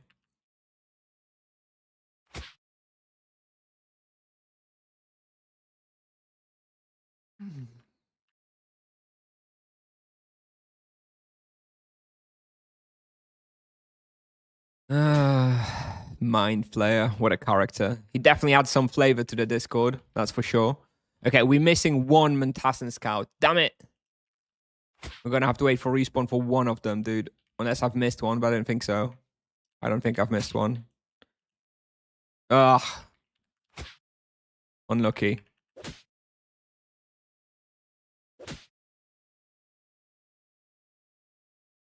It's not been a good set of beginner weeklies this week. Actually, it's been as far as beginners go, it's been pretty bad. Run to second, Port Hope Cave. I could quite far. I think I'm just gonna wait for respawn for one of them. I think it'll be faster than running to the other cave and then back. My motivation to play this game is dropping day by day without rebalance. I don't know. I mean, for me, it's slowly coming back. Like, I was super demotivated for like 2-3 months. But now that I can sense it on the horizon, you know, I'm getting a little bit of motivation back.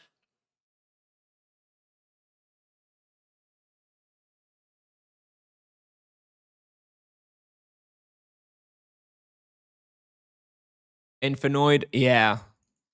We'll see about those. This is the worst one. Is it the worst one? I don't know which one's the worst. I may skip one. I'll see how it is. If there's lots of people there, we'll just skip and I'll come back another time off stream or something. If there's like 5 people there or something, I'm gonna skip. I'll see how it is. We may just finish on the Muntassans. But basically, there's one guy who got 80k fragments for tasks. You mean bounties? Yeah, but he's sharing right between 6 people or whatever. He's paying them to play his character. Okay, weekly's done.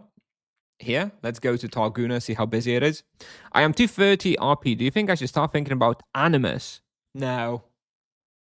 I mean, as long as you know what it is and you keep in mind what it is, I don't think I wouldn't worry about it. Like, what you want to do is that maybe when you hit like level 400 or so, at that point you may consider joining a soul pit run with somebody for like 100 cores or something. You pay like 20k or something and do it that way. And then you have it kind of the base bonus out of the way.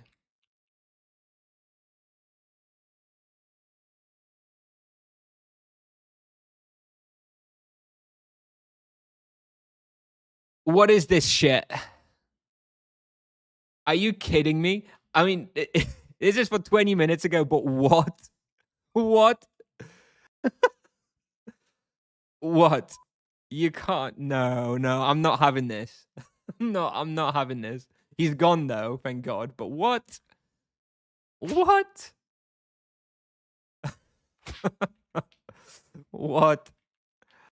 Oh my God. There is somebody else here though, it looks like. Maybe they've left because it's a kind of like full respawn, but what? What? Nice beginner-friendly zone, right? You load into Targuna, you're like, let me check this game out, this Tibia game I've been hearing about. You turn up, try and do a quest. Nope. Claimed, bro. Did you not see the letter, bro? Get the hell out. Good shit, Sipsoft.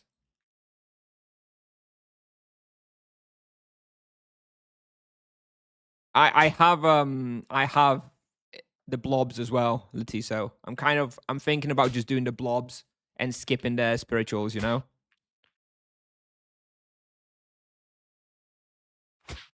Considering just skipping. And anyway, I've still got the bestiary here to do, so may as well kill everything.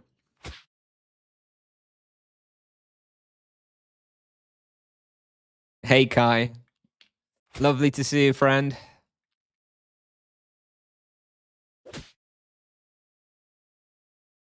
fun fact is actually just a player's delusional rule that they made. I mean, I love the ladder system overall. I do think it's a good system that's necessary in a game like this. Of course, you can go against the community and not respect it, but then you just kind of, you're going to be a social outcast and not part of the community. And, for some people, that's okay. But I do think putting a letter in Targuna, the dedicated beginner's island, kind of weird, dude. Kind of weird. Let's kill this while we're here.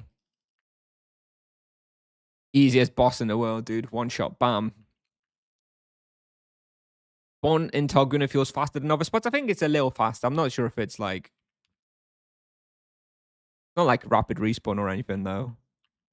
Look, it's nothing here still. It's slowly maybe coming back. Hey, man, I have a quick question on use of limited gear options. Level 255, 9741. 9741 definitely means monk. Based on the skills, it's definitely a monk, right? The 41, I'm assuming, is magic level. What are some spawns you would hunt playing on one of the new servers that released 2 months ago? I mean, at 255, you can definitely hunt Grim Reapers, even with like a Drachiku or even something weaker. So I think Grim Reapers are probably... Oh god, there's no respawn. Grim Reapers for experience, probably still. If you've got Marudri Bruges, I don't know if they're available. I would consider Asura Palace as well.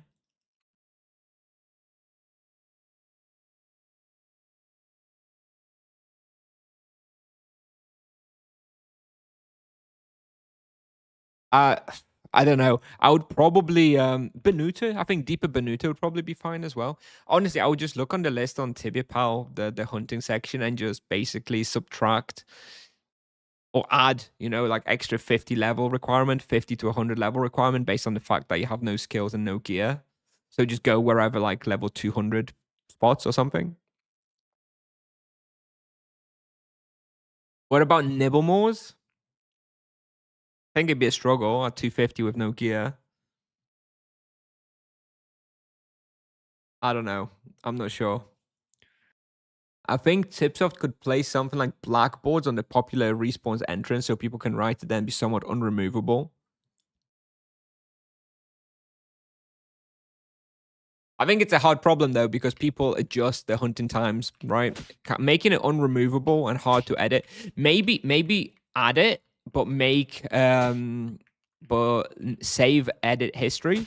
So if it gets like wiped or whatever, you can see in history that somebody wiped it, and then you can blame that person, Maybe something like that. What is better on level 320 Monk, Lion Claws or Falcon Claws? I mean, Falcon Claws and Lion Claws are different elements. It's physical versus energy, so they're not comparable. Lion Claws are good, though. I do like Lion Claws, except it's just not a comparison versus Falcon's Eye. Almost done with the Infernoid Blob. I think we're gonna skip the Infernalists. We'll just do the little fire elementals. Hey, buddy, how's the session been? Oh, good, Kyle. We started off with Warzone 9 on Wealth Duplex. We ended at 10.3 KK profit in 1 hour. So after accounting for the Wealth Duplex, it was about 8 KK profit. 8 KK profit per hour.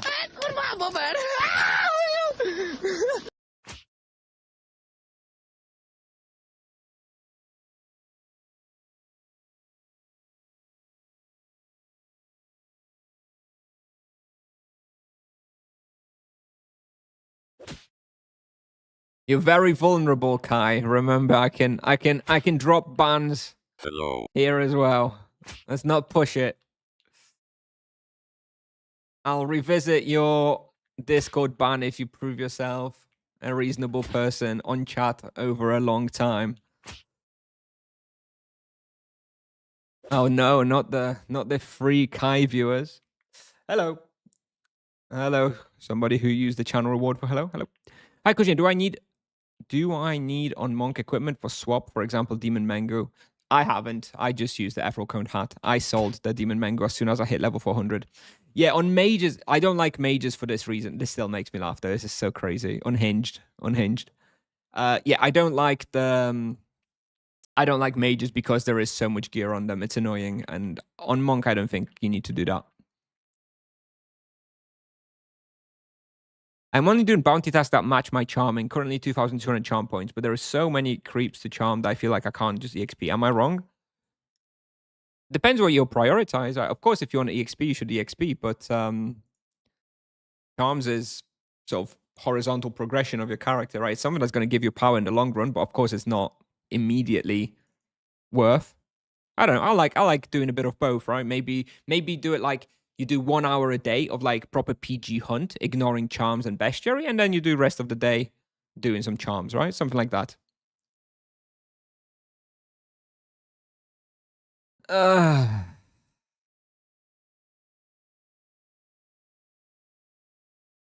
Four elven males, 6 legs, 5 helmets, 3 weapons, 6 to 7 boots. Is that on mages? Yeah.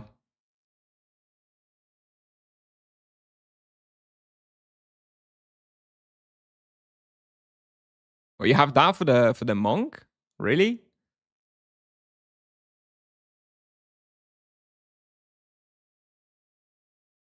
With the bounty task meta, are charms even that good anymore? Changing them all the time would reduce the profit quite a bit. Sure, if you're doing bounties, charms don't matter very much. Yeah, but you can. I mean, the way I use bounties though, I have my preferred bounties on like Nimissats and Norks, and I have charms on them. And whenever I get a bounty on them, I have the charms ready. And if I don't get a bounty on them, then I don't have charms. But I still want to have charms on like some of the best spots, right? Hello, friend. What level of weekly task did you take and why? I always take beginners. I think it has the best ratio of rewards to time investment. You've got high HFF on a preferred slot. It's because I use the first 4 slots for, things that I actually want to do. So yeah, Nimissats and Norks. And then I save the last slot for whatever I want to do bestiary on. So right now I'm focusing Hellfire Fighters in my bestiary. So I have that. Once I complete the bestiary, of course, I would remove Hellfire Fighter, maybe put something like an Eyeless Devourer on maybe Usurper Warlock or something like that just to complete it, right? All right. So Monk, I think we're done with the weeklies. I'm not, maybe I'll do this. Maybe I'll do this off stream myself. I'm not going to bore you guys with this one. For the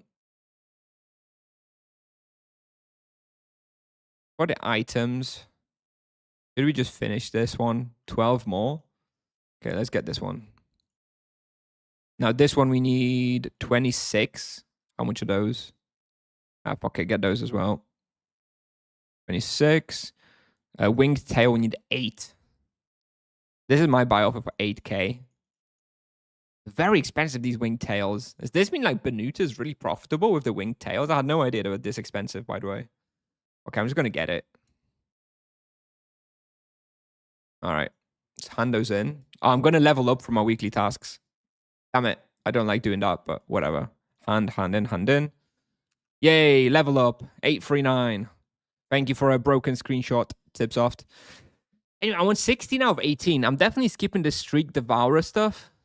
I can skip the Infernoid as well. Maybe I'll do it. Don't know. Anyway, let's log off and go into Sorcerer for a little bit. Not much longer, though. I don't have actually that much time.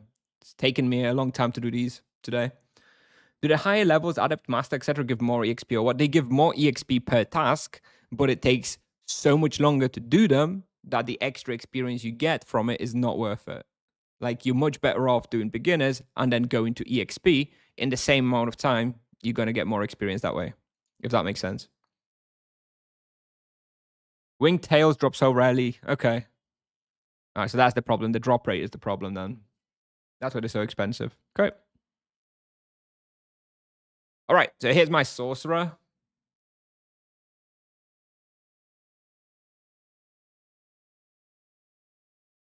Here is my Sorcerer. So what should we do? Let's have a look. Let's have a look what we got here.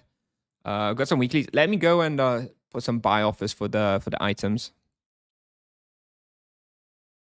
So what do we have? Sparking Tail, 91. Those I can just buy. 91. Okay. Rubber Cap, 18.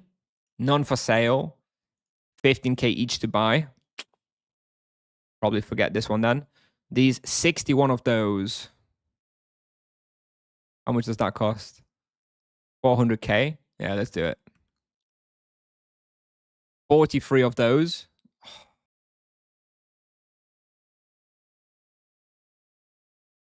Night Harpy feathers. 70k each. 32 of those would cost me like 2.5 million. Okay, we skip this one. What magic level is good for magic vocations? I'm already 115. I mean, it's level dependent. 115 sounds good. I mean, that's a pretty okay magic level. You play this MS mainly solo or TH? This MS I purchased years ago, waiting for MS guides. So I haven't played this one. I've got like 2 levels on this one, maybe. Where do you hunt with that sorcerer? I don't play it. It's waiting. It's waiting for the rebalance. I've never really played it properly. Mutated rat tail, 45 of those. What? 10k for mutated rat tails, dude? Why is it so expensive? Holy, Quarabone, 42. Okay, we can get those. We can get Quarabones. Blemished spawn, 45. God damn it. Sulphurous stone, 40 more. Okay, we can get those.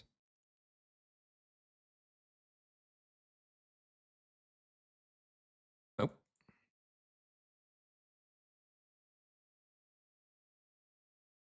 We're going to get another level through the weekly. Look at that. 5 to 7. Bam. Easy. I think I probably skipped the rest. Probably more or less skip the rest, which means to get 12, I need to do 8 kill tasks. So I can skip 1 of the kill tasks, which I assume is going to be the white tigers, because I don't think I have access, although it's not very hard.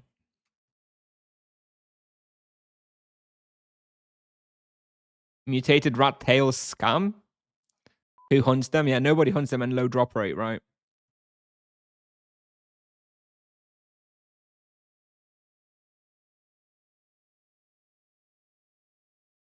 All right. I don't even know what quest this guy has, what accesses he has. Let's have a look. Grimvale. Do I have access to?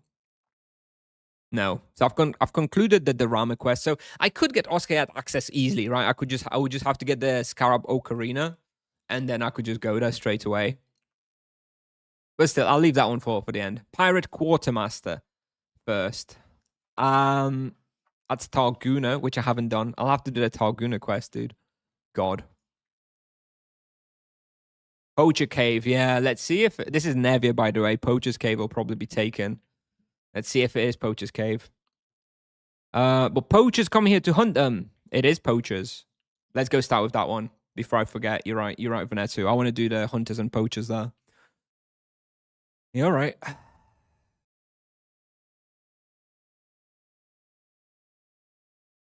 I don't even remember the hotkeys. Let me just see if I remember. Okay, so this is BAM. This is wave. Okay, I'm gonna have to fully rework the hotkeys after rebalance, because the hotkeys don't work for me at all. But I'm not going to bother with that until after rebalance, until I figure out if there's any multi-actions I can make on the Sorcerer.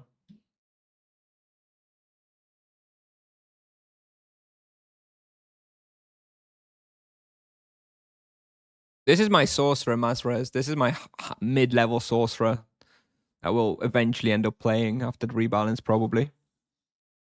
After we level up the baby one, I have a level 64 Sorcerer. So we're going to start with this one. But once we level it up enough, we'll switch over to this main one. Bounty Talisman properties are a scam. They only work on one mob and only for the number of mobs you need for the task. I mean, it's that's not a scam. It's just you basically get free prey. A prey costs 50 Tibia coins per 2 hours. Oh, hang on. It's not. I misread the world change, dude. God damn it. Never mind. Do we have anything else here? No. God damn. All right, let's go back to Targuna. Paladin Kuznia, what dish you got there? 102, I think. 102, 103. Those are supposed to be like, relatable characters, They're supposed to be pretty accurate with the skills. They're not supposed to be like overly skilled,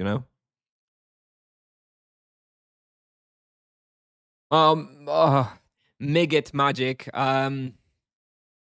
You have a very, very different opinion from majority of the player base. I hope you know that, because Bestiary is seen wildly as the worst one out of the lot. So, I mean, I see your point, but I think you are evaluating it from purely like very high level team hunted focused gameplay. For solo gameplay, the bounties are very nice. Who can relate with 102 unemployed? What are you talking about? 102 distance is like nothing. It takes like 2 months to get there. Is that somehow high? I don't think so. All right. This is Nevia, by the way, so this place will be like super busy. All right, where do I pick up the quests? This open? Nice. Free food. Trash it.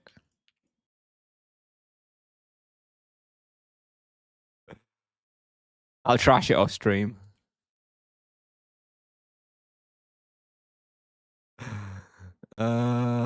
Mission. I need this mission. Then I have a mission. There's one more somewhere here. Is it her that has a mission? No. This guy? Lizzie, right?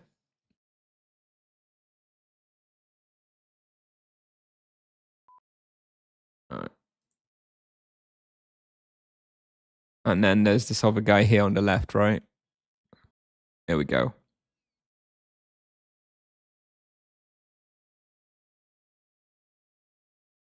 Hey, Joshy, hello. I think they should introduce another multi-action button which would allow to equip multiple things at one time, like armor legs. Yeah, so... Okay, it's not a good start. There's a dude... What? Get out of here, 17 druid.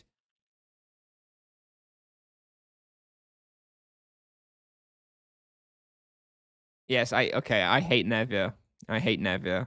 Dude, why?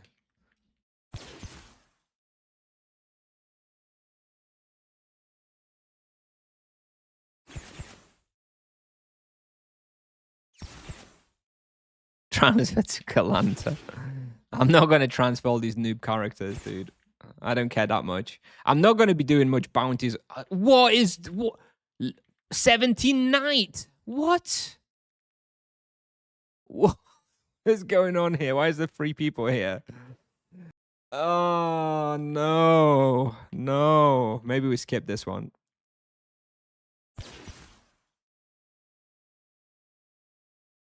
Nah, it seems like it's full respawn here, though. Let's go.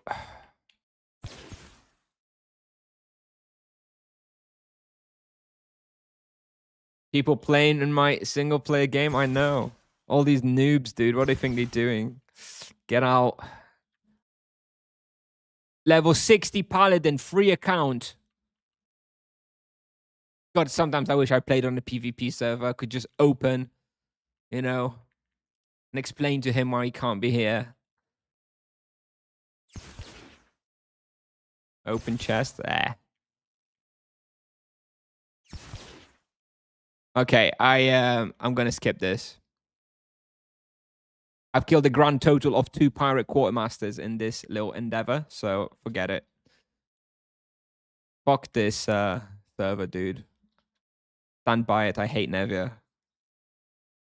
Persist online full time. Oh, please. I hope it's a hit, dude. I hope it's a hit. I've got a ticket, right? Can I give him the ticket? Sale. Yes. All right. You'd be Red Skull just from that island. I know. Have you ever played PvP though? Yeah, I don't enjoy it. I don't enjoy PvP. I only enjoy PvP if I can kill low-level noobs without punishment, you know? If I could come to Targuna, kill off all the noobs, do my bounty, and then leave in peace, I like that kind of PvP. But getting killed by somebody else, no, that's not for me, you know? That's not for me. Ghouls. Ghouls we can do, I guess, Edron. I don't remember where ghouls are best, but we can do Edron. Get Garoma for pirates. I'm not that bothered. This is just like some, you know, niche character for me. I'm not that fussed. Don't care about this character too much. I was hoping to, you know, use it to practice a bit my wave positioning and stuff. I need to change the hotkeys though. The hotkeys are really scuffed. I've never really put much thought into hotkeys on Sorcerer. If you're mostly solo, isn't it better to roll on a different region so your peak time is dead on a different region? Well, then you deal with ping, no? I don't really want to deal with ping. Does the difficulty of the weekly task really not matter? Will it always give you the same experience? For the deliveries, it doesn't. For the kills, it does, of course. There's a cap on how much experience you can get. So the beginners cap out at 200. Adepts cap out at 800. Experts, I believe, cap out at 3 or like 3.2. And masters don't cap out. Yeah, lazy Nevians. No one's here. Wow.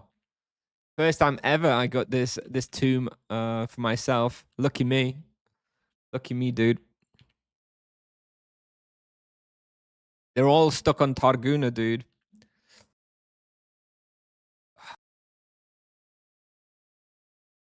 Killing the noob okay, being the noob not okay. Exactly, exactly. You get it. Yeah, Mount Sternum is good as well. But yeah, this is fine as well. Like, there's so many. We're almost done already. Playing pretty fine with 200 ping. I'm too precious for 200 ping, dude. I would hate it. Not for me. I can feel it, and I don't like it. All right, so Pirate Quartermaster skip. White Tiger probably skip. Hunters and Poachers, we need to wait for the world change, which leaves us with the Rotworms, Tortoises, and Dwarf Food Masters. We can do all those. 1 in Port Hope, 2 on Liberty Bay. Let's start with the Port Hope ones. Yeah, we'll do this. We'll do this. I guess I should stop using waves, right? I should stop using runes. I should stop using runes and start using waves for practice, right? Because the fire wave and energy wave, I presume, are going to be unchanged.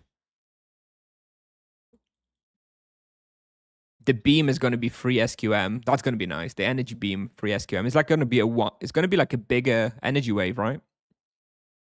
Port Hope Camp, maybe? No, we'll just go regular. Oh, you mean for hunters and poachers? Yeah. Didn't check that. Let me have a check.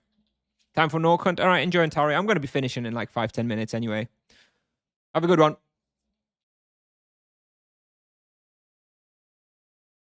What server do you play? Kalanta is, I would consider like my main server at the moment. That's where my monk is. But all my like other characters are on Nevia, and this is where I'm going to be playing them after the rebalance. If I really end up enjoying the Sorcerer, I may transfer it to Kalanta or Brevoria as well.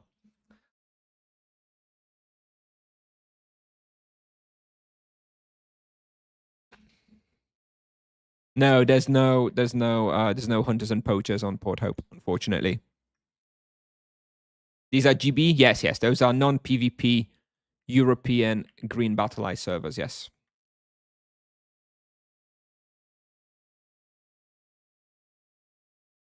Sometimes I feel like non-PvP tends to be even a little more toxic. Yeah, it's toxic. Yeah, no, you're right. You're totally right. It's toxic because there is no real punishment. Right? Of course, you can get chased around by people, but people also have their lives and they don't really want to be chasing around other people. So yeah, it's generally it can be more toxic, of course. What's your opinion on yellow battle eyes? I think Tipsoft is in a difficult position with the yellow and green battle eyes because technically there's not that much difference between them these days. But people still, well, at least green battle eye people would be very, very disappointed and angry if they were merged. And there's a lot of like, I feel like there's on average more toxicity and dominando shit on yellow servers, which is why people don't really want them to merged with green battle eye.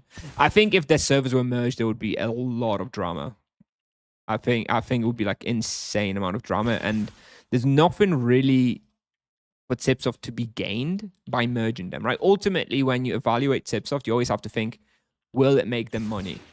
And merging green and yellow, I don't think makes them money, right? If people want to switch now between green and yellow, then they have to sell character on Bazaar, buy another one. Tipsoft gets the cut, the tax. Tipsoft wins, right? Whereas if they merged them, then that would go away, right? People would just transfer the characters between servers.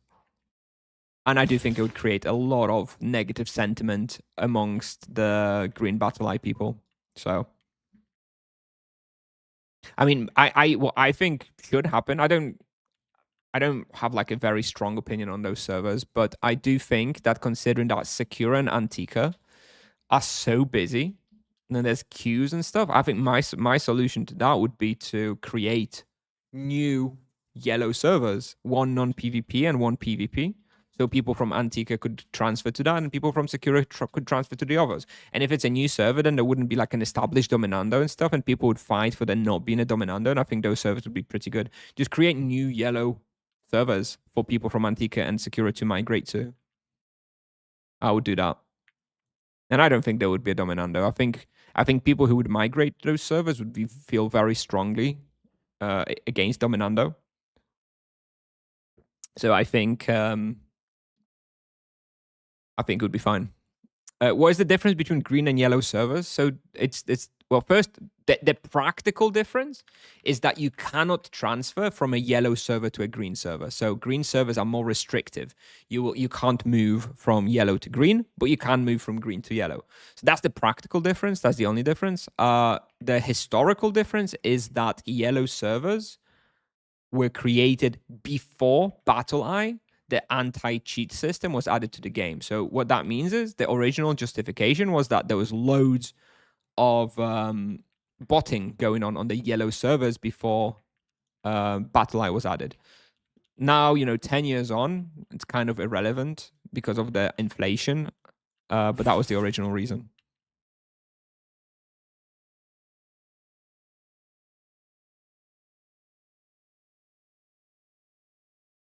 I don't know. I don't think so, Vanessa. I mean, I'm not sure if we'll ever get a practical example. I don't know if Tipsoft will ever go down that road. But my opinion of my take for a new yellow server is that I don't think there would be Dominando. I think absolutely somebody would like to establish a Dominando, but given how unique such a server would be, I truly think the community would be fiercely against any sort of Dominando, and I don't think a Dominando would be established. I could be wrong, of course, but I think that's a kind of a setup where Dominando wouldn't succeed. Not that they wouldn't try, of course they would try, but I don't think it would work. What's the botting situation nowadays? I think people do still bot. There are some basic bots. I think it's nothing like how it was back in the day. And honestly, the thing is, if you really want to make money and stuff in this game, you just kind of much better off playing yourself, because the money you can make while botting is nothing compared to the money you can make by actually playing the game. Of course, you could theoretically say that you're going to have 50 characters simultaneously botting, and even if they make very little profit, then that's still better than manual play. But yeah, I mean, I don't think many people are doing this kind of stuff. So you'll find the odd bot here and there on Minotaur Colts and stuff on some easy respawns, but they aren't making crazy profits, So it does still happen, but I think it's fairly uncommon. It's not. You don't see bots everywhere like you used to back in the day.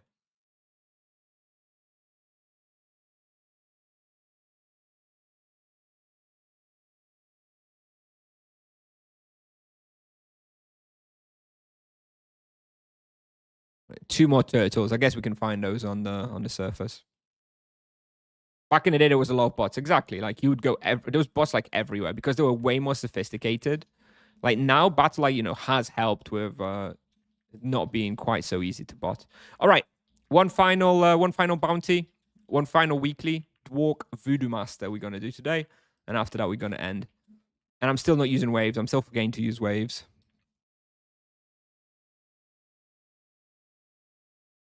Got to practice, dude. I really got to practice.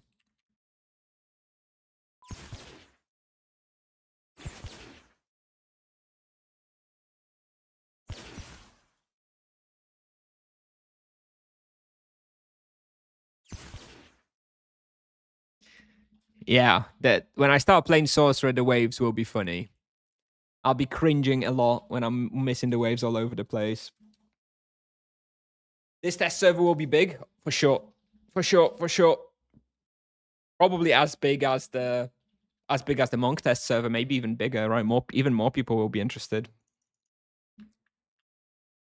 And even more impact long term, probably.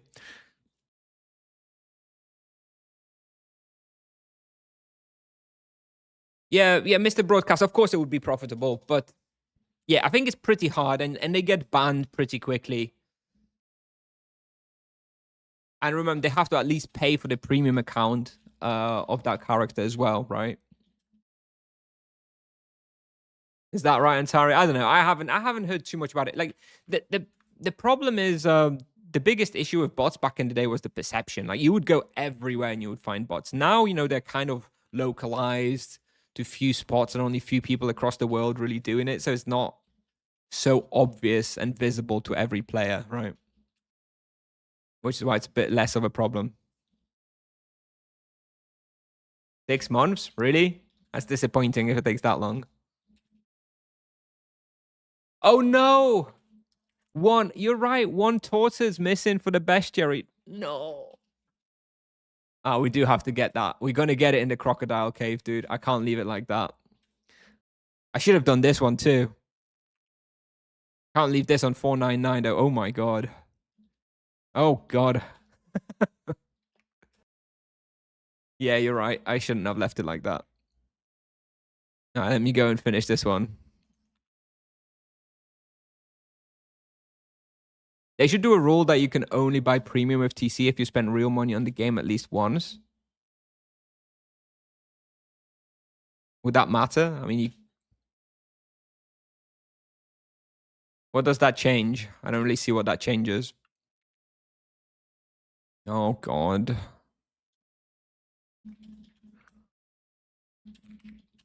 Here we go. All right, done. Now we can go to the walks. Good morning. Good morning, Monkatonka. Hello. The Dominano on my server is legit paying the members to protect watch over the bots. Hey, I don't know. Maybe I'm kind of shielded from it somehow, but I don't experience much of it. At least on optional green battle eye servers. I haven't seen much of it. I've seen the odd one here and there on like minnow cults and stuff, but not very much.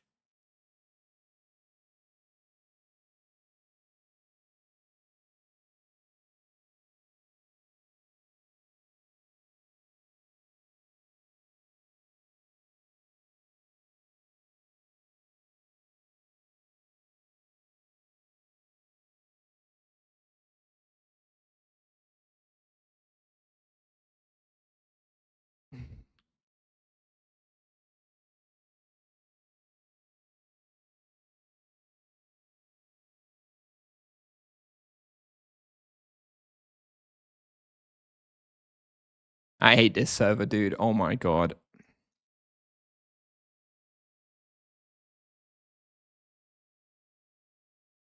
Botting on Warzone 7? Really? Jesus.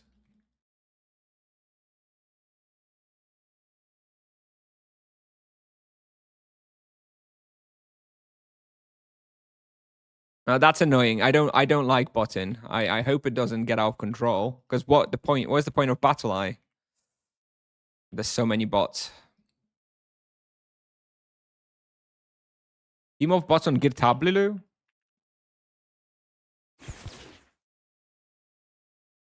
Oh well. Any sort of real money purchase to unlock account features massively cuts down on free bot accounts driving inflation. But all of these bots aren't going to be free accounts though. All of these bots that actually make any serious money, they're all going to have premium accounts anyway. Nobody's botting on like free account hunting minotaurs or rotworms or whatever. There's no money in that.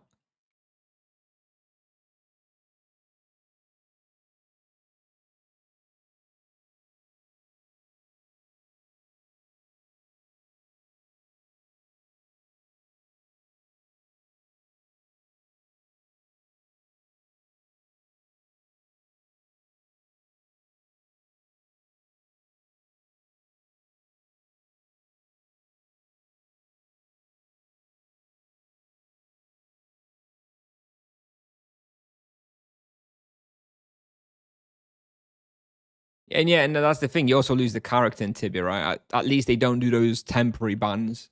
You get straight up perma bans. It's good.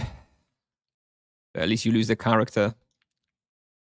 And they're quite expensive, right? If you build up for the premium plus like a level 3, 4, 500 character, you better farm quite a bit. I don't know. I don't know. I don't really like thinking too much about the bots because it does put me off the game if there's too many bots. So I'm just gonna live in ignorance and assume there's not that many out there.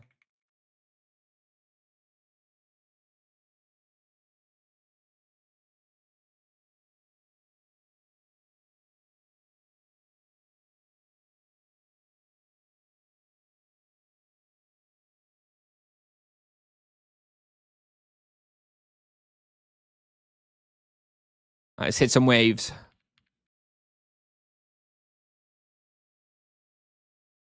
So good. Look at this MS go.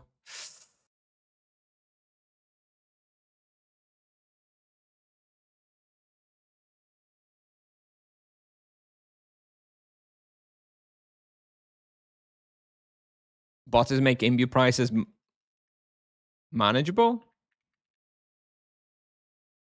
Right, yeah, you just got gold tokens, right? But gold token inflation is real as well, though. Quara raids on Noramund West, yeah, full random. There is no known mechanism, no deterministic mechanism.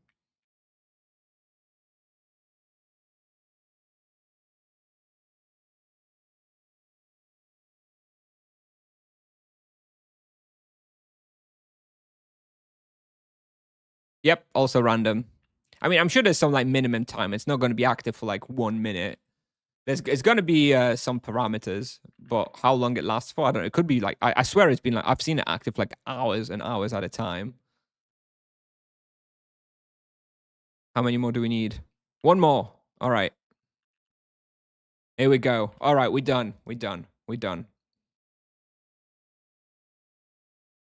How many we got? 8. I mean, we've kind of hit a breakpoint. Could potentially just skip the rest even. It's some breakpoint. Was that 2x or 3x? I guess it's 3x.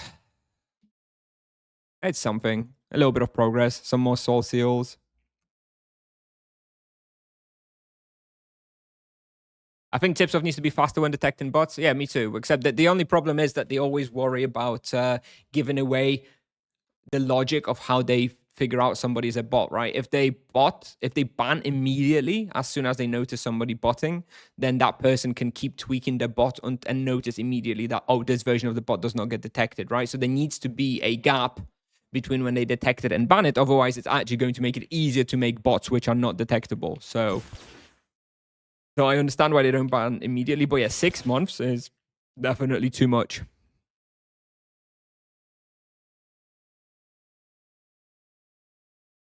Going to work, have a good time. Yep. All right. I'm dropping about now as well.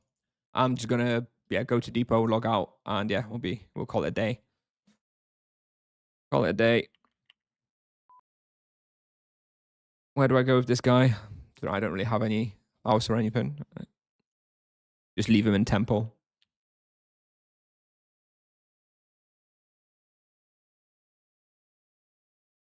Yeah, but at the same time, Hash, but Tipsoft doesn't know that. They don't know that that person is using the same version of the bot, right? They might notice that the behavior is similar, but they still don't know if it's the same bot. Could be a different bot. It's not that simple, unfortunately. It's not that simple. I mean, I hate it. Trust me, I hate it. I hate the bots, but not that much we can do. Okay. All right. I'm gonna go. Probably if we have a stream tomorrow, it'll be a little bit later. Not sure. Unless there's some news from Tipsoft, right? If there's news from Tipsoft, then we'll obviously be trying to stream that earlier. But we'll see. Hopefully we'll get some news soon. Anyway, let's go on Twitch. Let's go and raid Fiery Soul. And thanks for watching, everybody. And I'll see you next time. And yes, tomorrow is back up indeed. We may get some news as well. All right. Thanks for watching, everybody. See you next time, whenever that may be. Bye-bye.